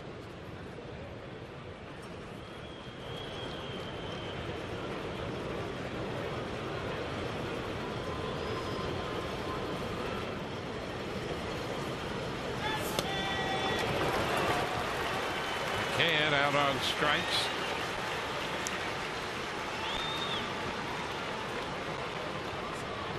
Number 20, Chase Headley.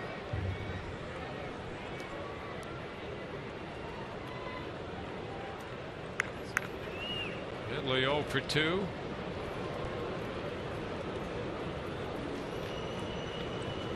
Batting from the right side against Beliveau. First pitch close. Breaking ball. 1 ball, no strikes.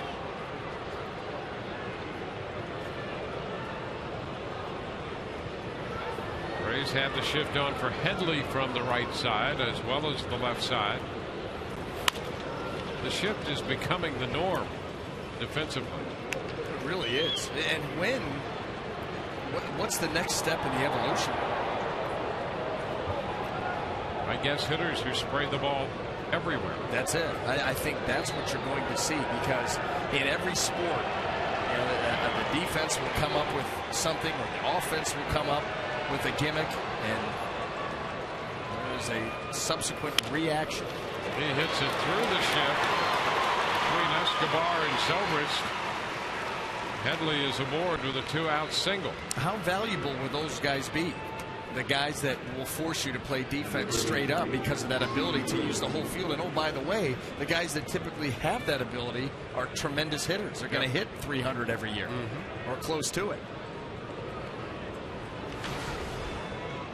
And the power is not what it used to be. Hitting is not what it used to be. A lot of the reason is the shift. You know, but a lot of the reason too is these power arms, strikeouts all over the place. Combine that with the shifts, and it's no wonder that offense has been pretty poor all around. Well, that continues to be the trend. We touched on that yesterday or the day before. A conversation I had with one of the scouts about looking for talent and who they go after now. And there's so many hard-throwing young players. He said he could turn in 200 or 300 pitchers in one state. He says everybody's got a guy who throws 90 or 91 at the high school level. But it's got to be 93, 94, 95 before he starts turning them in. Pitch hit Rippinger. Take Jose Molina. Yeah, Jose Molina will say on balls that are close, borderline pitches, he'll try to catch them right at the edge of the glove in the webbing to try to keep the majority of his glove in the strike zone, the meaty part of the glove. He did it there and was not able to corral that pitch, and it got Rippinger. Well, at least he's smiling. He's happy.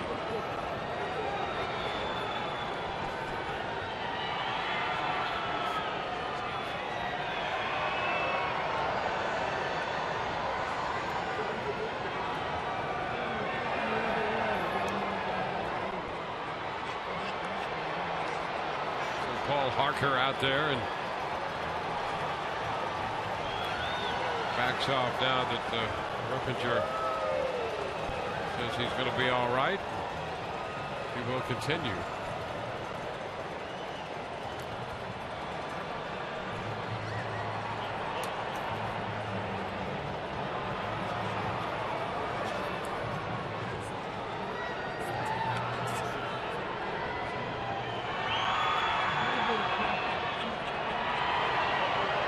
The count to Drew is 1-0.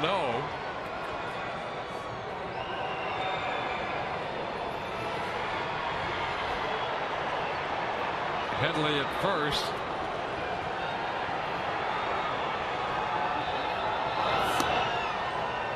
The pitch misses 2-0. Where were we?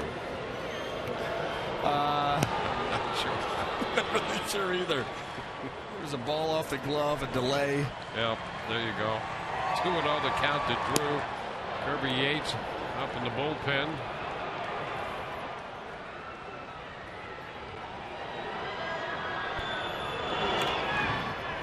What we needed there was music while the call is connected. That would have been perfect. So Headley's at first. I'm just trying to regain my composure. Got a little weird there during the delay.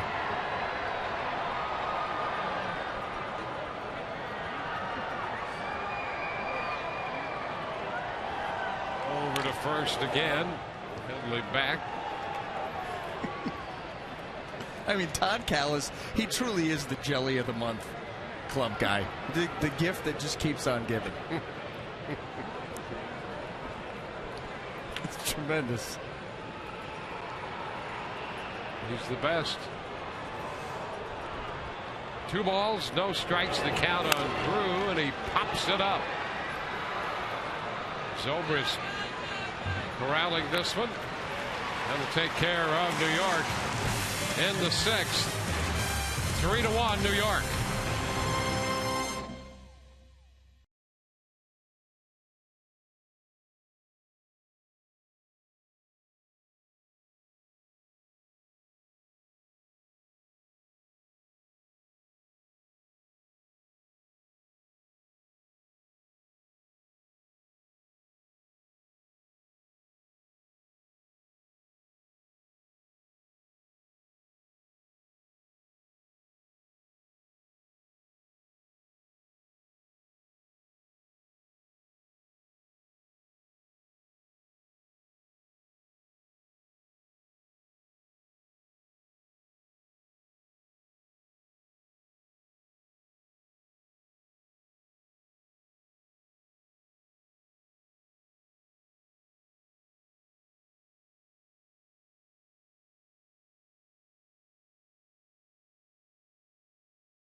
you by Nissan. Choose Nissan today for great offers on our most exciting lineup ever.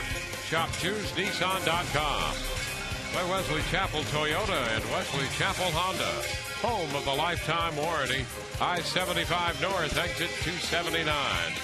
And by Tradewinds Island Resort. So many ways to just let go on St. Pete Beach.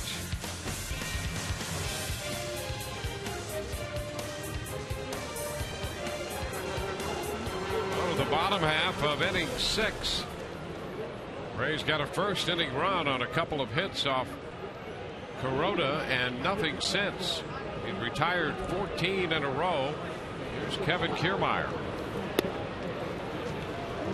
First pitch is low, a fastball. Ball, no strikes. Getting into the latter part of the game, so you want to see that Rays offense start to show some signs of life, and it's been a while. Like you just said. Kiermaier takes it for a strike.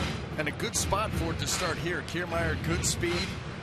This is why Joe Madden loves him down in the 9 hole, serving as sort of a jump start to the top of the lineup.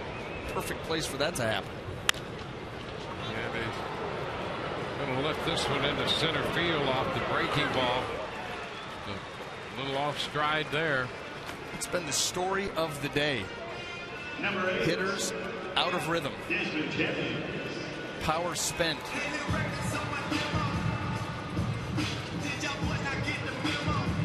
Now Kuroda has struck out only one. That was Jennings to start his day. The Rays got a couple hits and scored on a ground ball and absolutely nothing. 15 in a row retired by Kuroda. Here's Desmond, who shortens on the bat. Pitch is in there for a strike. Early reaction from Headley at third. It's in on the edge of the turf. Kirby Yates continues to get loose in the bullpen.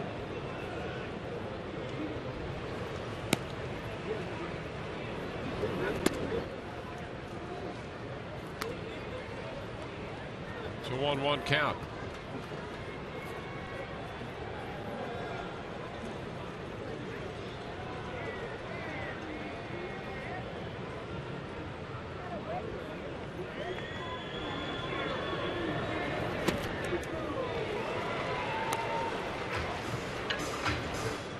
Ball, 2 strikes.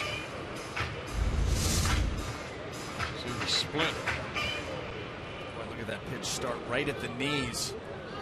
You can see Desmond fooled.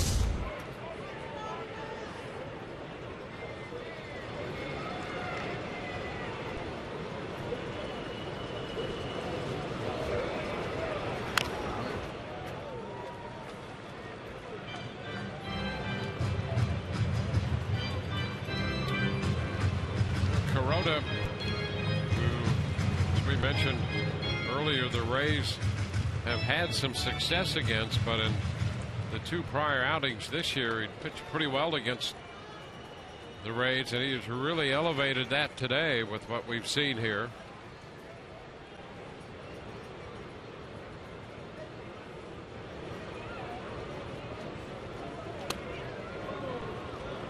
It's a take low, 2-2. Rays will have tomorrow off, and then the Detroit Tigers come in for games Tuesday, Wednesday, and Thursday afternoon.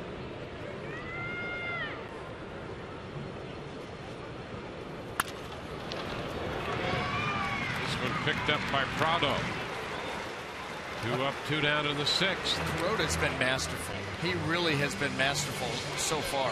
Outside of that first inning and those couple of hits, he just continues to move the ball around the zone, change speeds.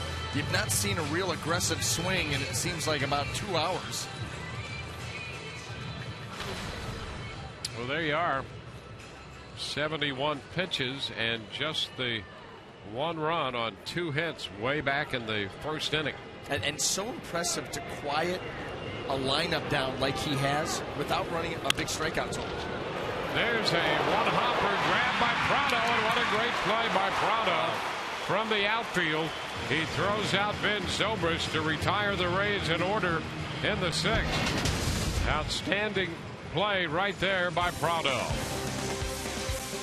We go to the 7th. It's 3-1 New York.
Much needed off day tomorrow, but return to action on Tuesday. So join us at 6:30 for Rays Live, the pregame show driven by your Gulf Coast Honda dealers as the Rays get set to host the Detroit Tigers for a 3-game set and some stellar matchups in this one. Chris Archer will look to set the tone against Max Scherzer on Tuesday. And of course, former Ray, still feels a little weird to say that, David Price will be here on Thursday to face Bulldog Alex Cobb. We actually might have an interview with Price to air on Tuesday, so join us at 6:30, as well as Arestas. He'll break down Miggy's swing. Guys.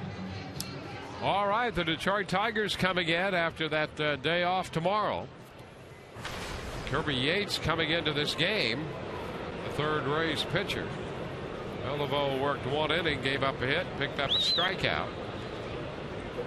Now it's Kirby Yates making his 23rd appearance.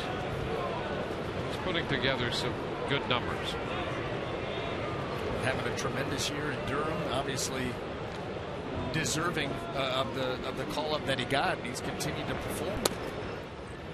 An ERA in the low 2s. Joe Madden on the lookout for some end of the bullpen guys. You've got Boxberger, you've got McGee. So you got Peralta right there. Kirby Yates able to join him. Balfour. Yeah, these are important outings here for Beliveau and now Yates in this game because the Rays are still only down by 2. It's a 3-1 ball game. It only seems that it's a larger deficit because of the way that Kuroda has pitched. But you're right, this is still a very close game. A bloop and a blast.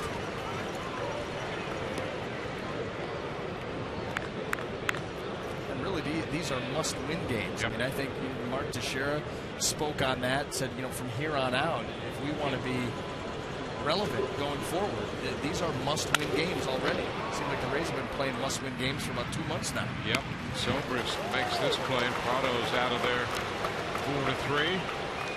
Yeah, the Rays have been in September mode for over a month. Here we are in the middle of August, and the Rays were thinking about that before the All-Star break. Well, and it's gotten them this far, and they're just going to have to continue to push through. The one thing that's nice is it's hard to play that kind of baseball for such a long, extended period of time. But this is a young group. This is a young, feisty group, and so they'll be more than up for the challenge. Brett Gardner drove in the runs in the 3-run fifth. He drove in 2 of them. 1 for 3.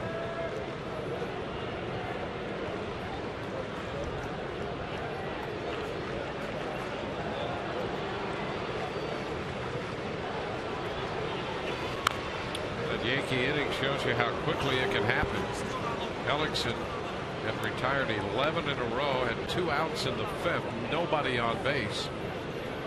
When he walked through, Toronto doubled, and Gardner got the base hit into center field to make it a 2-1 game. Before the inning was over, Gardner scored on an Ellsbury base hit that made it 3-1. It's 3-1 as we play in the 7th. 2-1 now. Kansas City had a 7-run second inning in Minnesota. They're hitting in the 3rd, leading 7-1. Tell you what, Detroit had better be very, very careful. The way Kansas City is playing, the way that their schedule sets up for the next 3 or 4 weeks. Tigers are down 7-0 in the bottom of the 7th at home to the Mariners.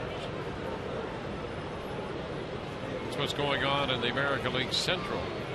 Kansas City up by a half, and if those scores stand, it will be a game and a half. Jennings is there for this one. 2 gone as Gardner's out of there. Come celebrate the senior prom for senior citizens when the Rays take on the Tigers. It'll be during the matinee game Thursday, August 21st. Purchase this special event ticket to receive a discounted seat in the press level and a Rays senior prom tote bag. Visit RaysBaseball.com/special events. You know, and that's a ball game there too, where you may want to give a call to the boss and tell him that you're going to sit this one out. That's going to be that matinee game, senior prom for senior citizens, and you got Alex Cobb v. David Price. Yep. You get much better than that as far as matchups go during the course of a season. Irony all around. Jeter takes a strike, a slider.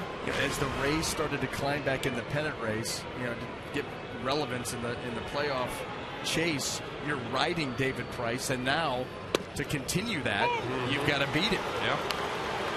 And the way things are going for the Tigers, they're going to need every game they could get. No doubt. There's no doubt. I mean, again, you go back to the Kansas City schedule. You know, they're Minnesota now. They've got a home and home with the Rangers. They get the Colorado Rockies. Another series with Minnesota. Teams that they should be able to beat. The next, I don't know, 20, 25 games against teams with losing records. Yeah, we were looking at that schedule just the other day. Minnesota now, Colorado, yep. Texas, Minnesota again, then Cleveland, Texas. They get into the first week of September, and they take on the Yankees and the Tigers. But then the Boston and the White Sox. They finish the week playing against the Indians and the White Sox. And that's, you know, sandwiched around that 3-game series that they had with Cedar Rapids. I don't know how they got them on the schedule, but, you know, yeah, sets up well. 1-2 the count to Jeter. He is out on strikes. Nice slider there from Yates to strike out Jeter. It's 1-2-3 in the top half of the 7th. We go to the home half of the inning. 3-1 New York.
saw the Chevy dealers game summary for New York, 3-5-0.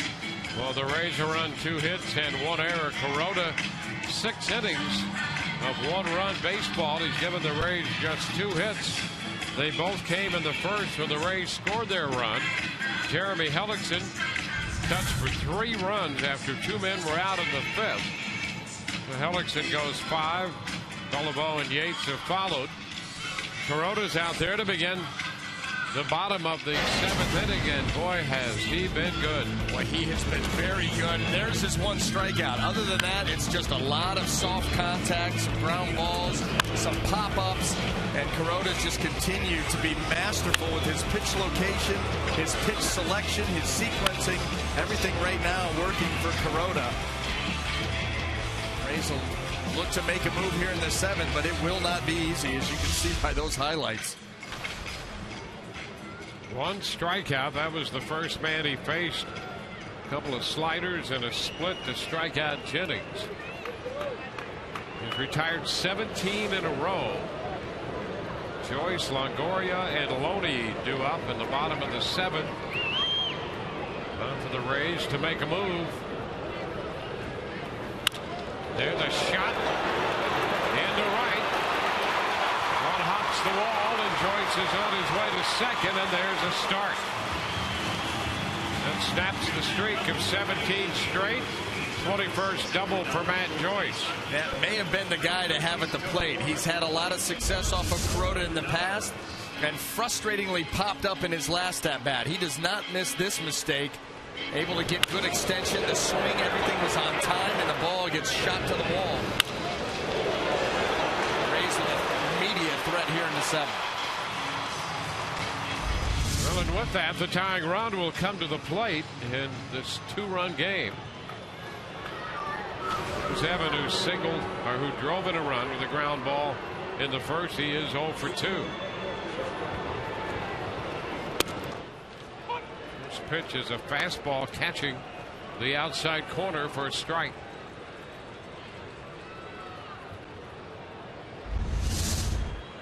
Here, look at the precision of that pitch. Good take. That's about all you can say as a hitter.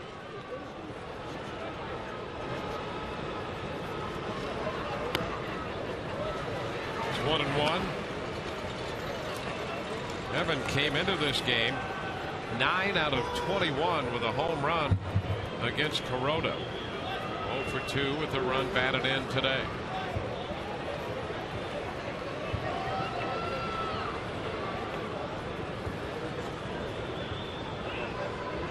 Turn, no throw. Prado breaking to the bag at second. Joyce, the first base runner the Rays have had since the first inning when they scored their run.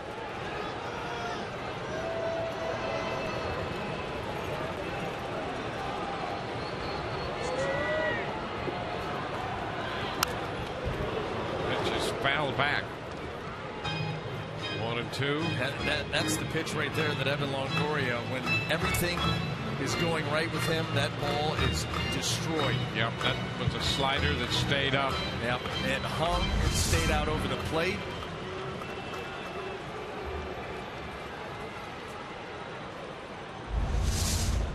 Yeah, you look for those pitches.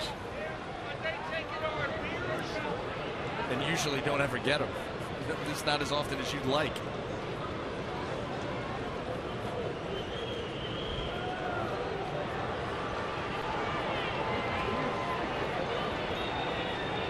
Now it's a ball, 2-strike count.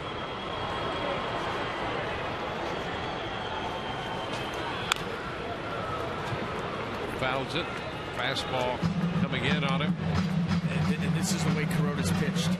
Now all of a sudden you throw that fastball in, you speed him up, and then you get it right back to something off speed, slow him down. Or maybe he tries to throw that fastball again, like he started this at bat off, right on the outside corner, knee high. We've got a lot of options here with a 1-2 count and the way that he's gotten there.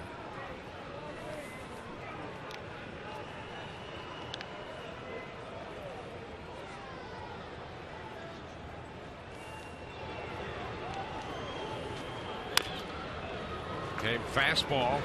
In. Doubling up. And now a hitter says, well, he wouldn't dare triple up now, would he? Get him thinking.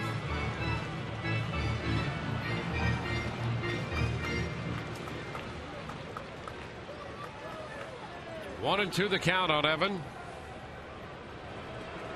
Matt Joyce off second base.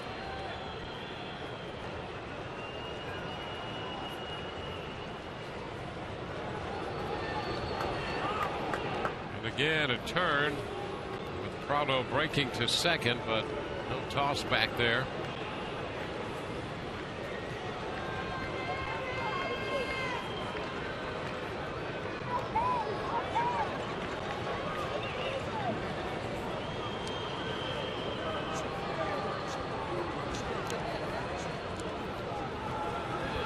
Into the dirt. It skips beneath McCann, and over to third goes Joyce. And the Rays get a man to third with nobody out. Now all of that, the stepping off, the keeping an eye on Matt Joyce, and then all of a sudden here a split in the dirt gets between the legs of McCann, and that leads to no stranger to this play right here, the 11th wild pitch of the season for Kuroda.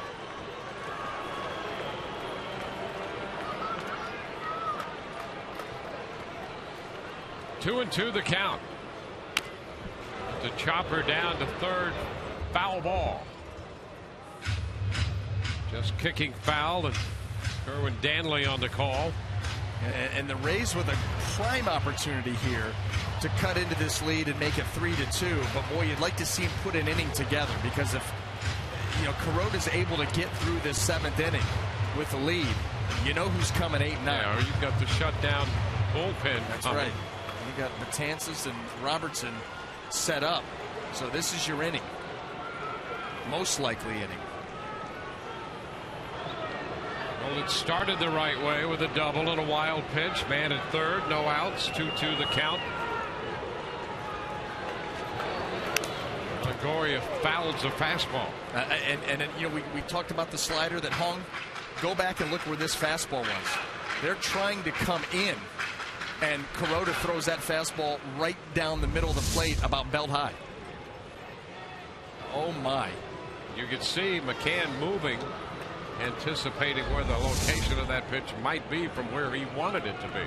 Well, usually when a pitch is in that location, the catcher just starts to put his glove down because he knows he's not going to catch it. It's going to maybe someone in the stands. So having two prime pitches to hit in this at bat, and lines this one into left. That will get Joyce home to make it 3-2 as Longoria drives in his second run of the game. Well, finally, on the third one, Kuroda just could not stay out of the middle of the plate. This is a split that does not.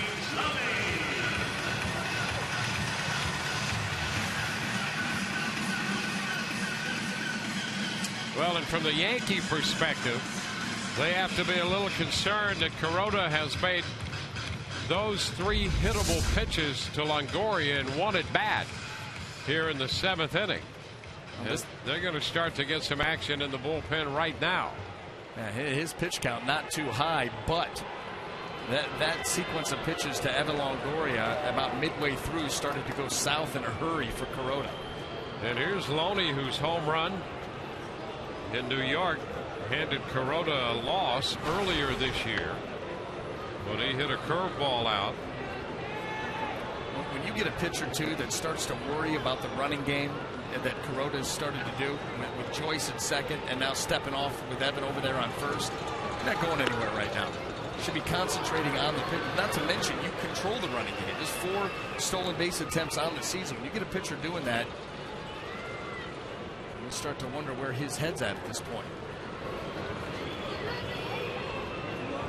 A ball, no strikes, the count to Loney.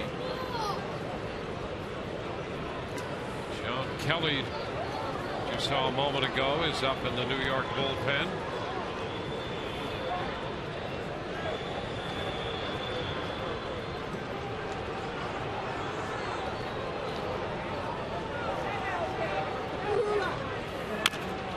High chop. Teixeira has to wait for it to come down, and now he takes the ball to first with Longoria moving into scoring position.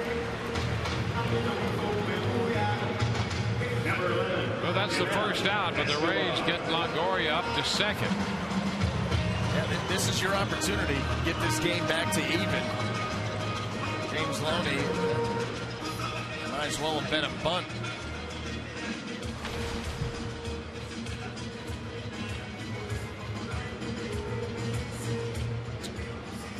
Janelle Escobar. He's lined to second and is grounded to short.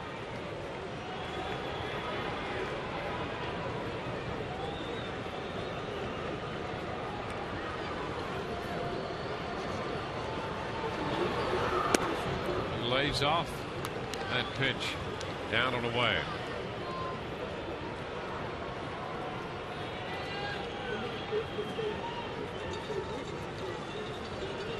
Escobar now 4 of 20 lifetime against Corona.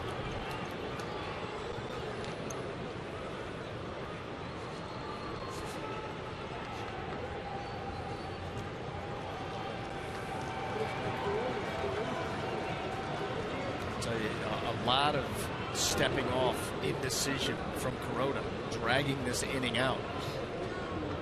You just get the feeling that the Rays poised here for some big things. And a strike call. 1-1. And you haven't seen too many of that, but you've seen it a number of times in this inning. Yes, that's a strike. That was also a flat slider that was right in the middle of the plate. Another pitch that could be jumped on. And I think it's if he's going to continue to find that part of the zone, it's not going to be too long before a Rays hitter pounces. It's down, and it's 2-1.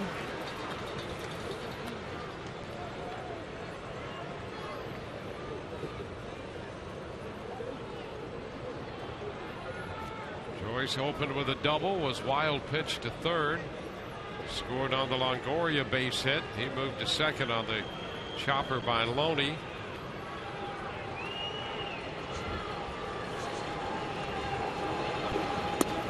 Escobar takes ball 3, slider out of the zone.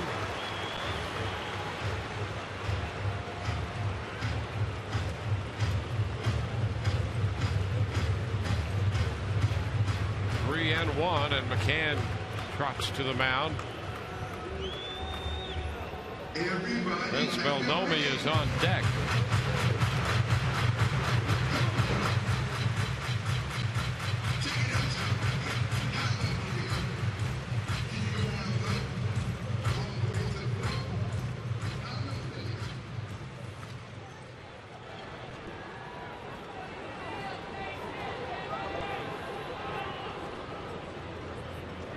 The conference, Corona wants McCann to go through the signs again. 3-1 on Yunel Escobar. That's a strike. The count is full, 3-2. Wanted in, middle, again.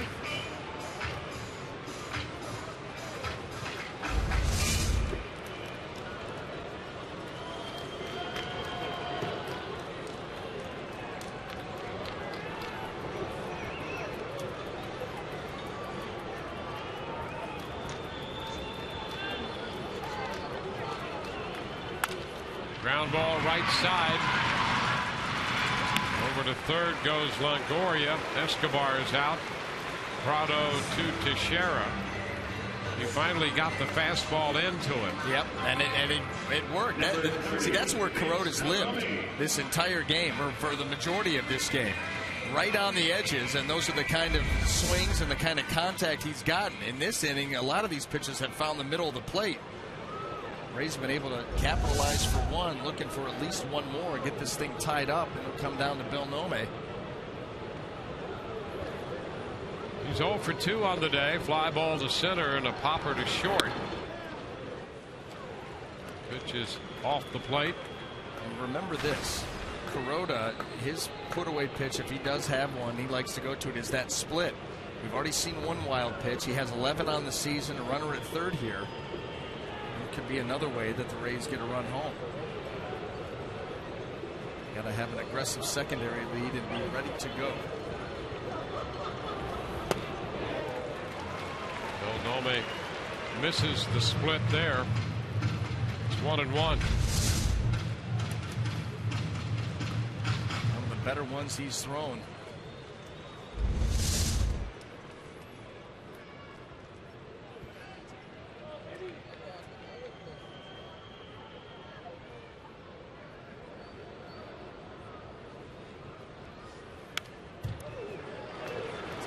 One ball, 2 strikes.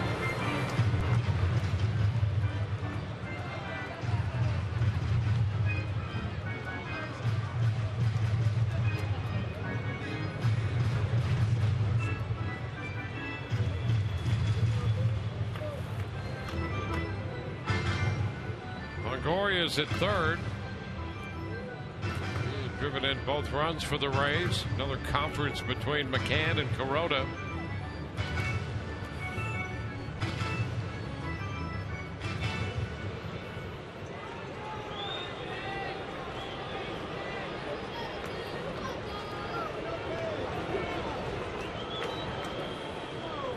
One-two pitch upstairs.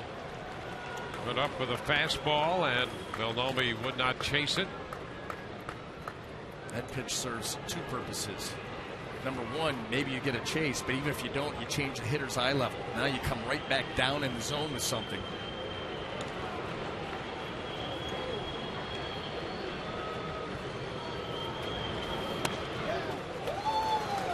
And it's a split for ball 3.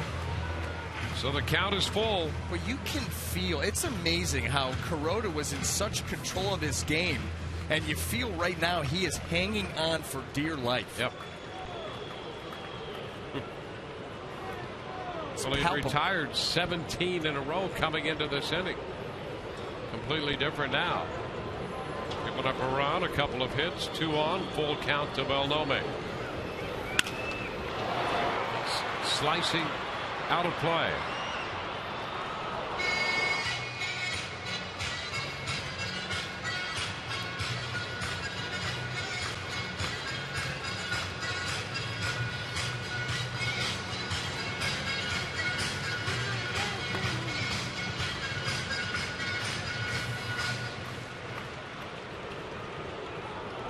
Kuroda had made 73 pitches through 6 innings.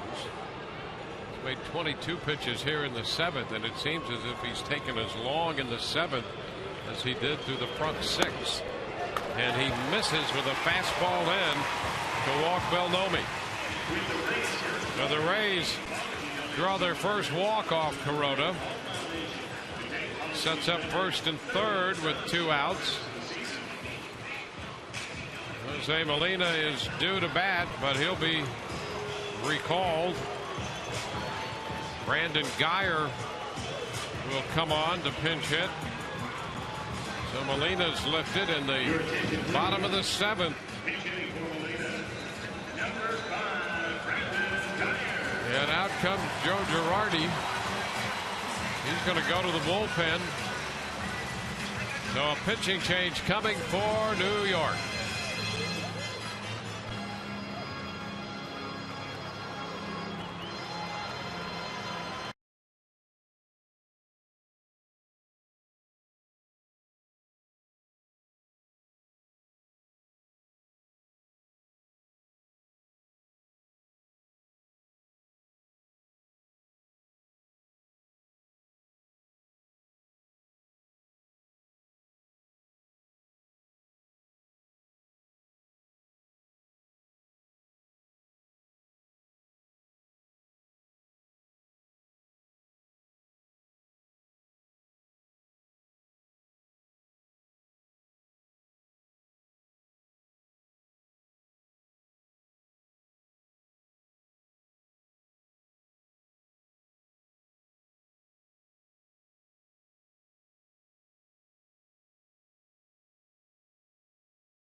One Sports fan photo for a chance to be shown in an upcoming game broadcast brought to you by AT&T.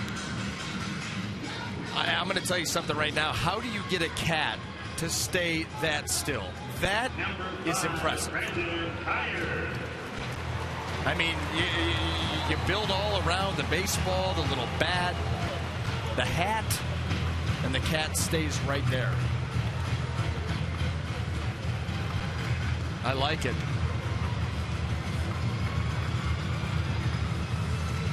Well, Corona.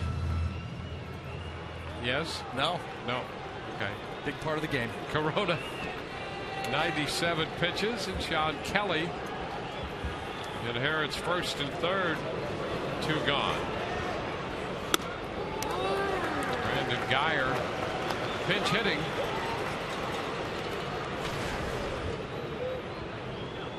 A ball, no strikes. 44th appearance for Sean Kelly.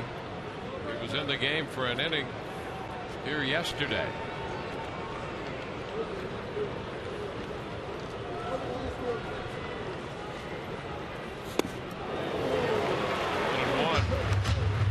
Kelly's slider.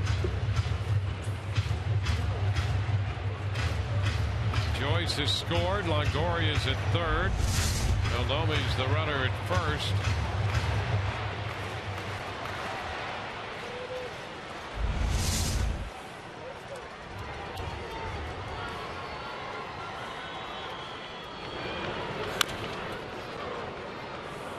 Nice pickup by Foley.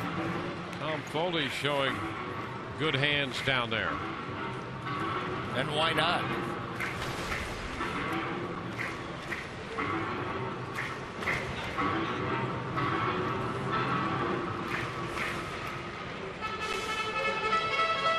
As you may have guessed, Sean Kelly very heavy with the slider. That's what he's going after Geyer with here.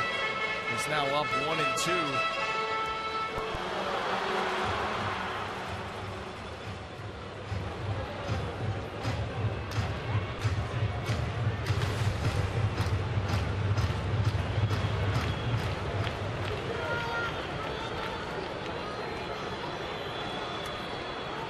Counts 1 ball, 2 strikes. And he chases the fastball up. Strikes out. Rays settle for 1 run. They lead 2. Here's the fastball riding up. 3-2 New York through 7.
Ball game.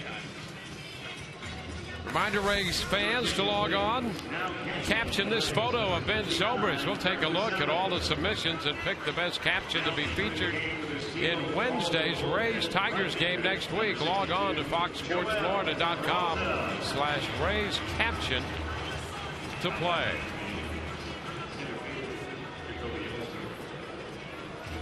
Kurt Casale comes on. He'll do the catching.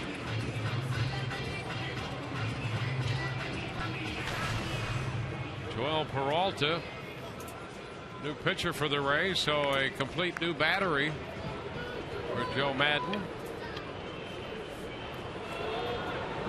Peralta making his 54th appearance. And Jacoby Ellsbury, whose RBI single in the 5th right now, is the difference in this 3-2 game. It's his only hit on the current New York road trip. First pitch, and he takes that for a strike.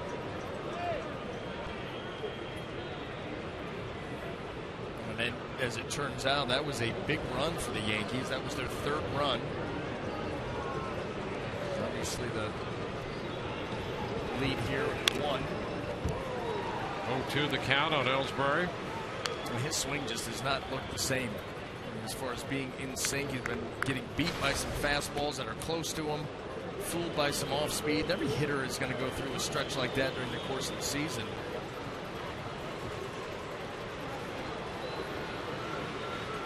Boy, when the Rays saw the Yankees earlier this year, he was locked in.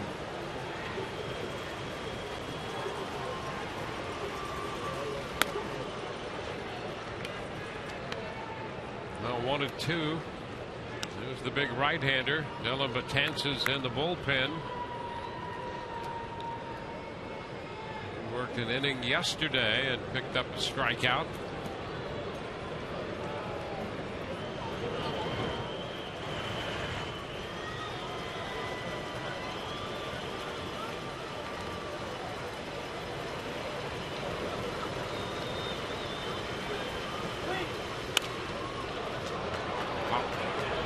Side, Escobar. One out in the 8th inning. Learn about healthy eating with the Matt Moore plate and cup set. This divided plate that shows kids what to eat during a meal is presented by Fresh for Florida Kids and will be given to kids 14 and under while supplies last. When the Rays play the Red Sox Sunday, August 31st. Call 888-FAN-RAYS or visit RaysBaseball.com.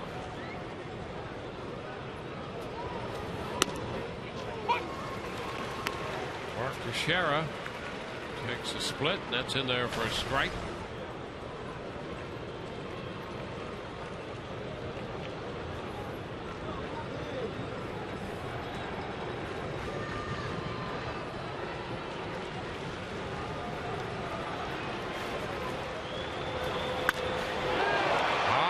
Shot deep into right center. Kiermaier's going to run out of room. Teixeira takes Peralta deep, and it's 4-2 New York.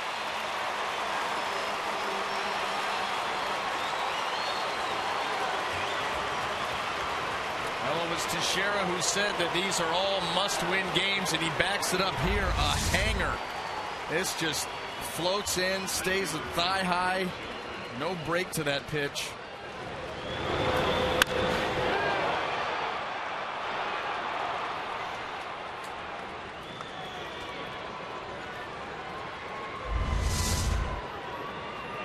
There's Beltran. It's a strike, fastball. So the Rays again face a 2-run deficit after pushing a run across in the bottom of the 7th, and all the seeming effort it took to do that. The Yankees get 1 run back on 1 swing of the bat. See how the breaking ball just kind of rolled in there.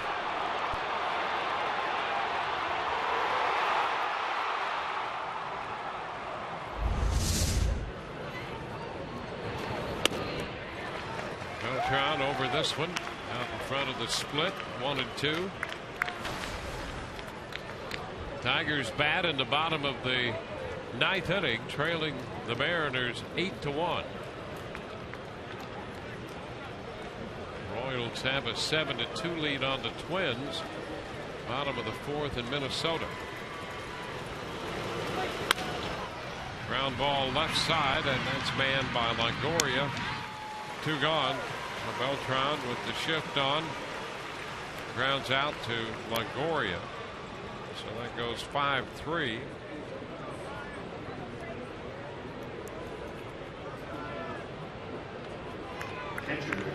Now the catcher, Brian McCann, about to step in.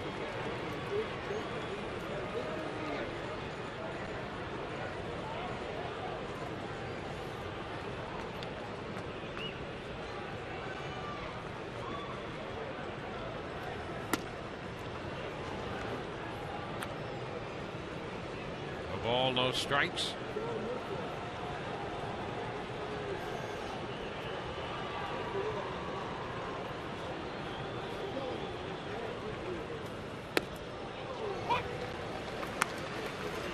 Curveball in. 1-1.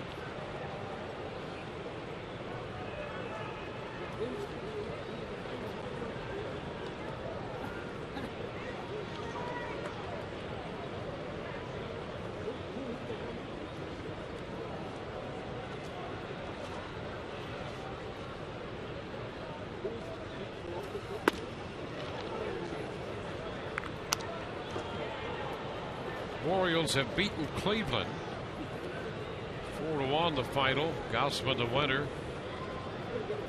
Pierce and Scope hit home runs for Baltimore in that game on the road over the Indians.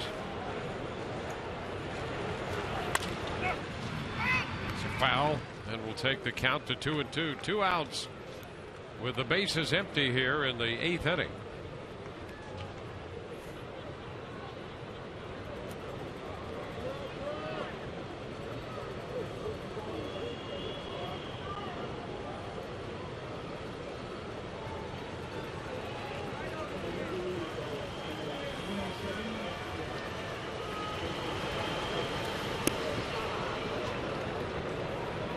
Now 3-2.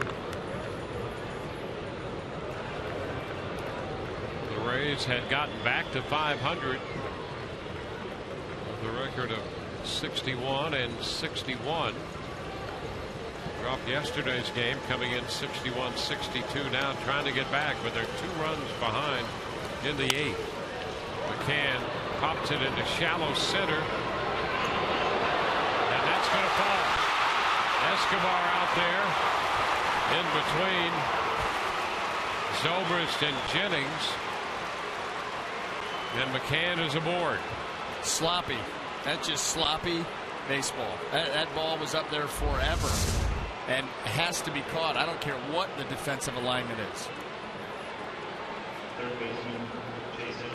mean, you could see Ben Zobrist kind of fighting through Yunel Escobar, not feeling that he was going to be able to get there. No communication. That cannot happen. So McCann is aboard. Jim Hickey marches to the mound. Scoring on that will be an E6. Somebody should catch it. Oh, I mean, for sure. You had 2 or 3 guys that had a shot at catching that. Now Escobar just caught drifting on that. Drifting. You see where he's lined up, playing basically second base.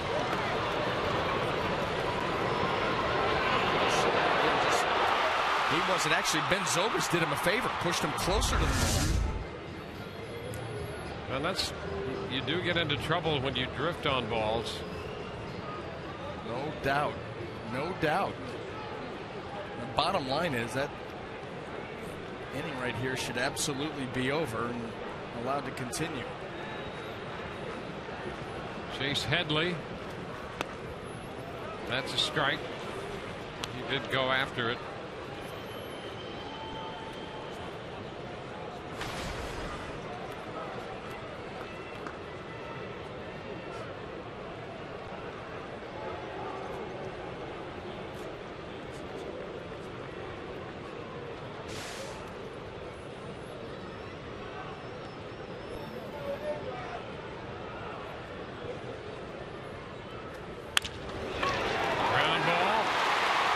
It's hit into right.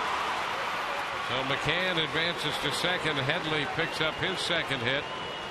He got it through the shift. And this is what it leads to. Another opportunity here for the Yankees. Joe Madden has got to be seething. Headley's hit one through the shift now from the right side and the left side. Got that one past Escobar. We got the base hit to left in the 6th inning through the overloaded left side. And now here is Drew. Stephen Drew.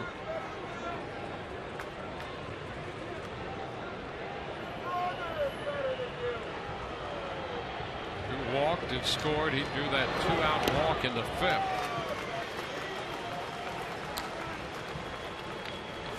Well, the Rays were not happy with the way things turned out yesterday in the 9th inning when the Yankees scored the go-ahead run, eventually won by the margin of that run, 3-2. And they're not pleased today with the turn of events. 2 strikes on the foul ball back.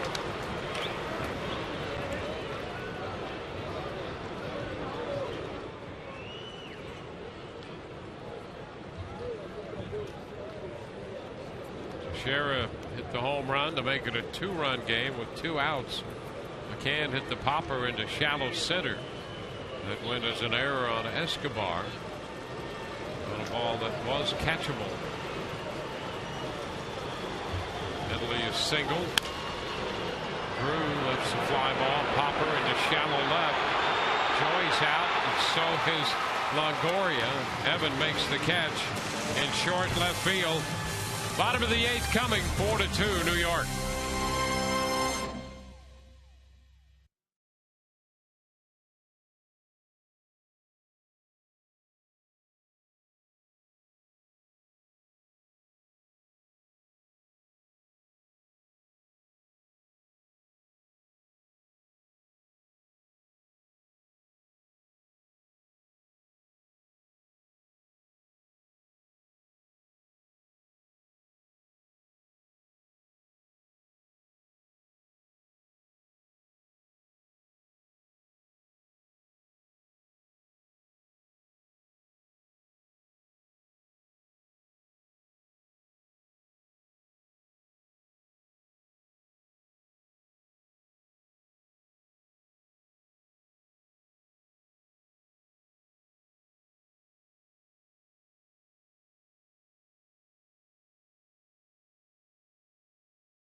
As we go to the bottom of the 8th inning, it was Teixeira unloading his 20th home run of the year to give them this 2-run margin. The Yellowwood bringing the lumber blast of this game.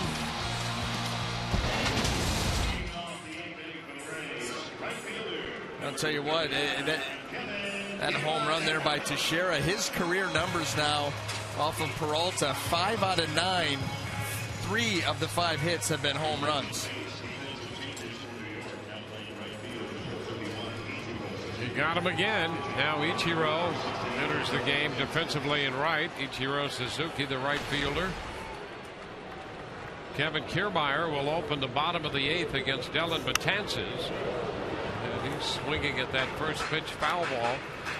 A fastball at 97. Well, you've got to be ready to hit. Betances is going to come right at you with a high velocity fastball and a curveball that is sharp and quick.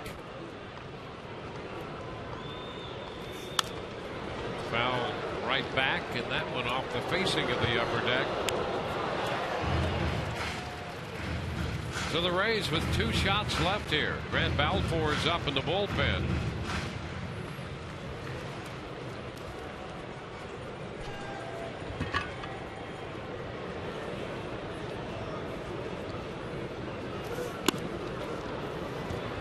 It's down. 1 ball and 2 strikes.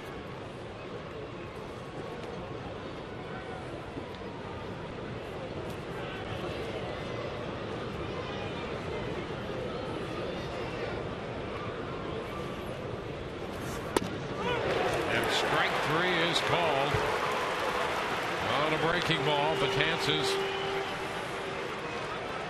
That's why you see hitters aggressive early, because you can see right there that spike curveball, the way he's able to spin it, and it can just lock hitters up. He throws it, I mean, low to mid 80s.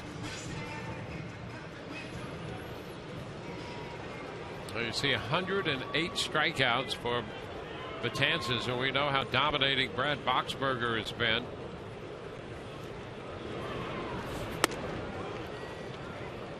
Ball stays in. 1 ball, no strikes. Rays have given up 4 runs. 3 charged to Hellickson and 1 to Peralta.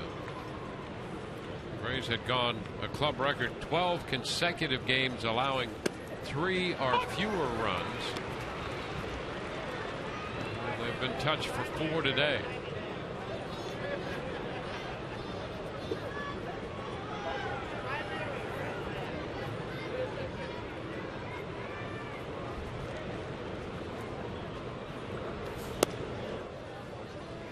Two balls and a strike.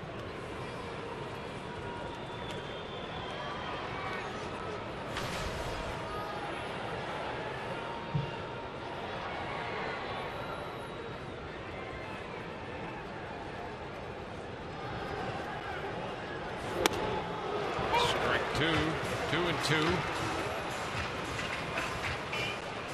Fastball frequently up in the 98 to 99 range. Ben Zobrist on deck. And when you think about where it's coming from, Betances is 6 foot 8 inches tall, long reach. That's a 1-hop stop by Drew. Throw to first, not in time. That was a great stop on that ball hit by Jennings. Drew made the pickup on 1-hop, but couldn't get it there in time to get Jennings. And closer than you would have thought. You see right there, Jennings trying to flip that ball into center, and Drew actually gets to that 1-hop behind him and just not able. This ball's almost by him when he corrals it. What an effort. A little bit too much speed.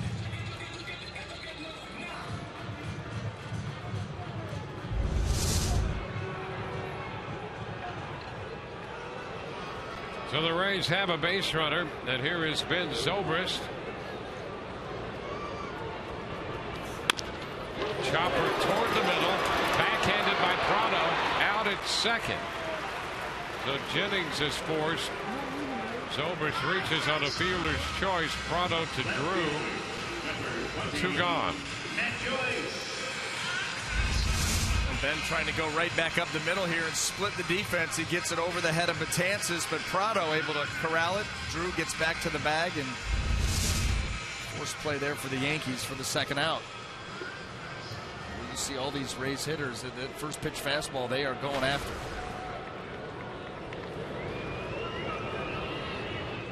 Matt Joyce. Joyce gets a curveball. 1 ball, no strikes. That was close.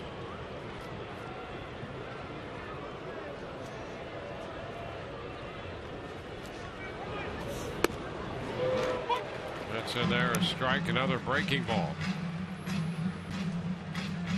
Joyce 2 for 3 today. He scored a run for the Rays after he doubled to open the 7th.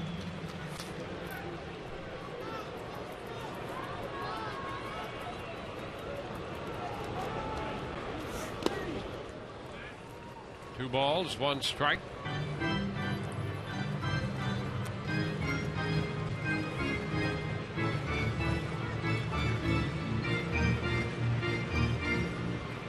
Mariners beat the Tigers 8-1.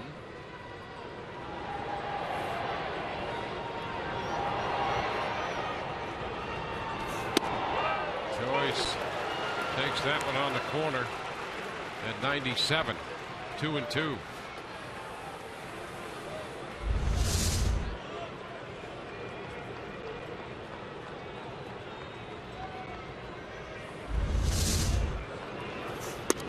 And out on strikes. That fastball followed by the curveball. Rays leave a man. 4-2 New York.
It opened a big series against the Detroit Tigers on Tuesday night, and Chris Archer, who over his last 5 starts is 3-1, will open that series against Max Scherzer. Great pitching matchups in all 3 of those games. Our coverage Tuesday begins at 6:30. Archer and Scherzer, then Odorizzi and Porcello on Wednesday night. Thursday afternoon it'll be Cobb against Price. So some great baseball with Detroit coming in. Boy, and 2 teams that need wins. That's what you're going to see here from now until the end of the season. You're seeing it in this series. Fight, scrape, and claw. Every game so important. Grant Balfour, the 5th pitcher for the Rays today. And Prado takes a strike. Martin Prado doubled and scored a run in their 3-run 5th. 49th appearance for Grant. Count is 1-1.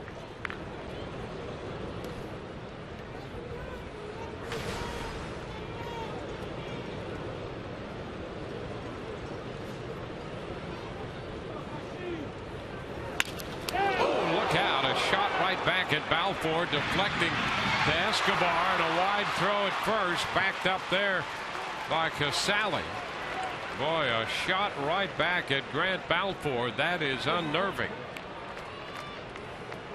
And on the deflection, Escobar made a play. Especially because it's up high. This is up high.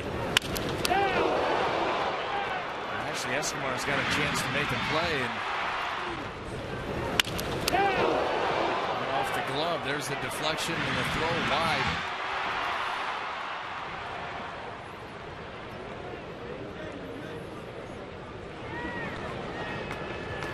A hurried throw wide of the bag at first. Goes as a hit for Prado.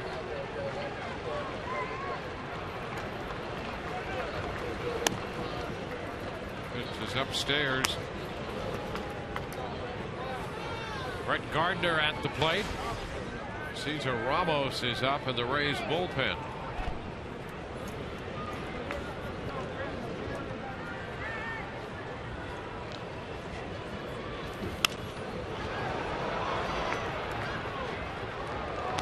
A 1-1 count.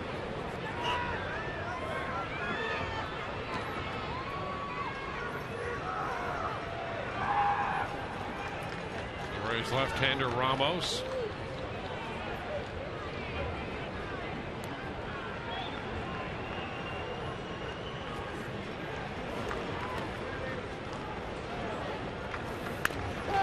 Bunt by Gardner.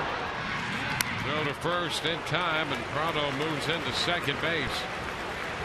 It'll go down as a sacrifice for Gardner. 1-3. Foul forward to Loney. So with one out, Prado's at second. And it will be foul 4 against Derek Jeter.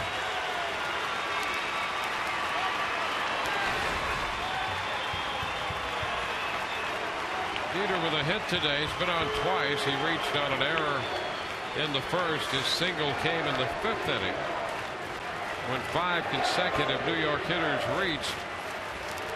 And with 2 outs, they scored 3 runs. Jeter hits it on the ground to short. Escobar's throw to first in time to retire Jeter.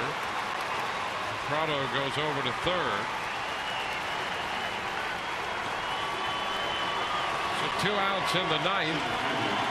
With a man at third.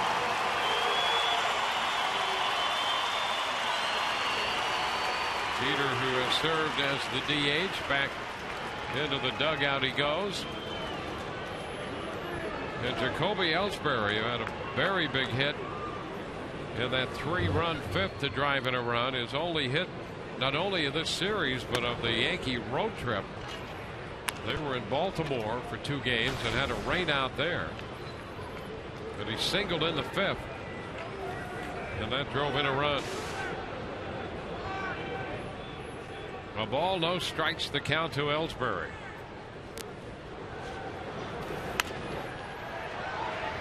Fouls the Balfour fastball. It's 1-1. Well, you hope that Balfour here retires Ellsbury, end this inning just in a 2-run deficit, and then obviously David Robertson coming on to face the Rays, who need to score 2 off him. At least they're coming down through the heart of the Rays order, and that will be where their chances lie. But first and foremost, you've got to get this last out. Into the dirt, a stop by Casale. And that stayed down and almost slipped through the 5-hole of Kurt Casale. Pitch down, it did not bounce up. And Casale, a nice job of being able to corral that pitch. Watch as it doesn't bounce. Just kind of skips and stays down, and he's able to protect that opening and glove that tough chance.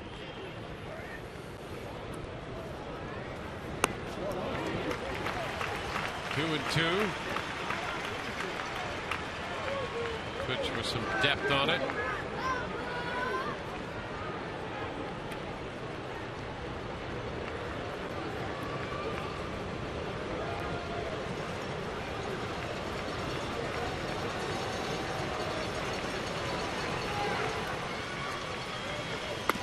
Strike 3 called. Fastball catches Ellsbury looking. So we go to the bottom of the 9th. Evan Longoria will lead off for the Rays. They'll need 2 to keep it going.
from Tropicana Field in a 4-2 ball game. Coming up on Rays Live, the postgame, presented by Checkers. Joe Madden's press conference. Todd Naresis will anchor the coverage. Kelly Nash will have interviews from the clubhouse. And the Rays hoping they can put together a comeback here in the bottom of the ninth. It'll be Longoria, Loney, and Escobar. And David Robertson, who finished off the game yesterday, comes into this one with 32 saves. 32 out of 34 on the season, including 20 consecutive. That streak started back on June the 5th. And he's got a 2-run lead here to work with today. So the Rays are going to need at least a base runner to have a chance. Betances worked the 8th. Picked up 2 strikeouts. Allowed a single, no runs. And here's Longoria, who has driven in both the runs for the Rays in this game.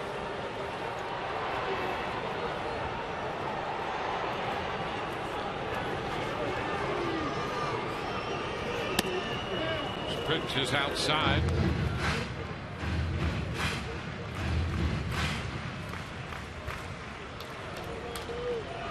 Robertson faced Geyer, Forsythe, and Sean Rodriguez in yesterday's game, working his way to a 1-2-3 ninth. Out of play, and the count is 1-1.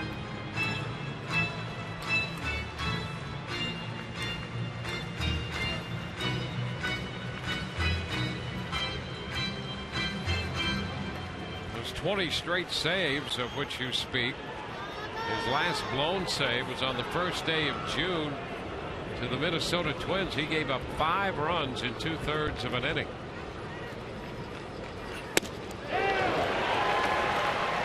Fastball, a little cut at the end. So you're saying there's a chance? They don't even have to score 5. 3 would do. 3 would do just fine.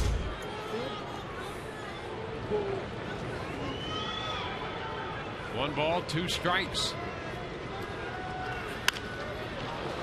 Evan fouls it up the right side.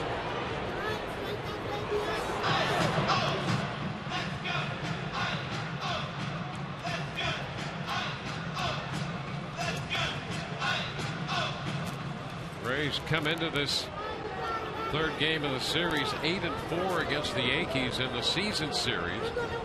The Yankees trying to win this one, currently at a game apiece.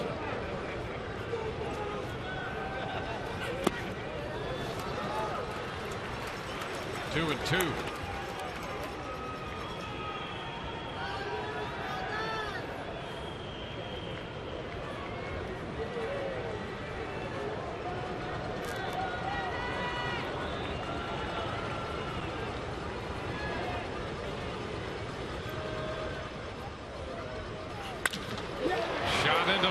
Gardner will go back, still retreating, and he makes the catch. Retreating to the track. Longoria is the first out.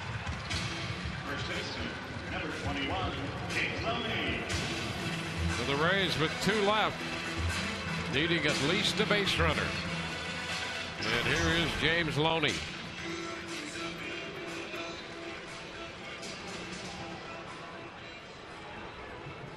Loney's flied out, lined out, and chopped out.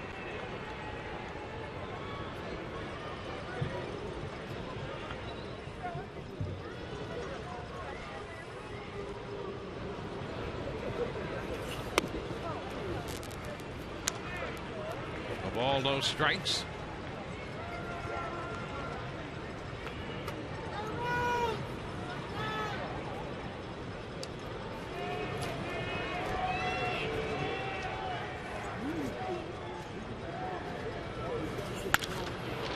Shot toward right center. Ichiro reaches up and makes the catch. Suzuki, who had entered the game defensively in the 8th, got over to right center.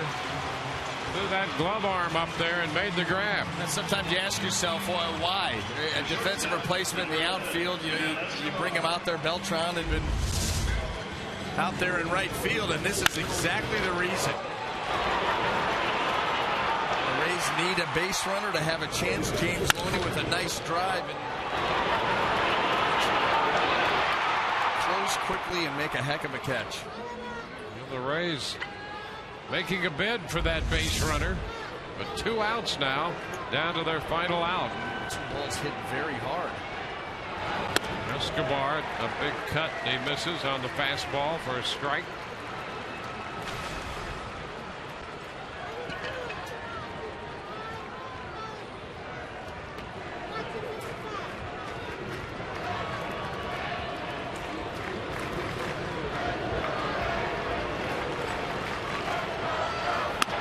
Upstairs, 1-1.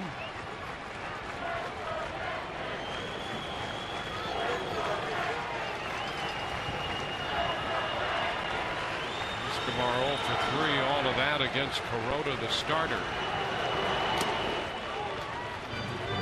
It's now 2-1. He was up there when the Rays had scored a run in the 7th.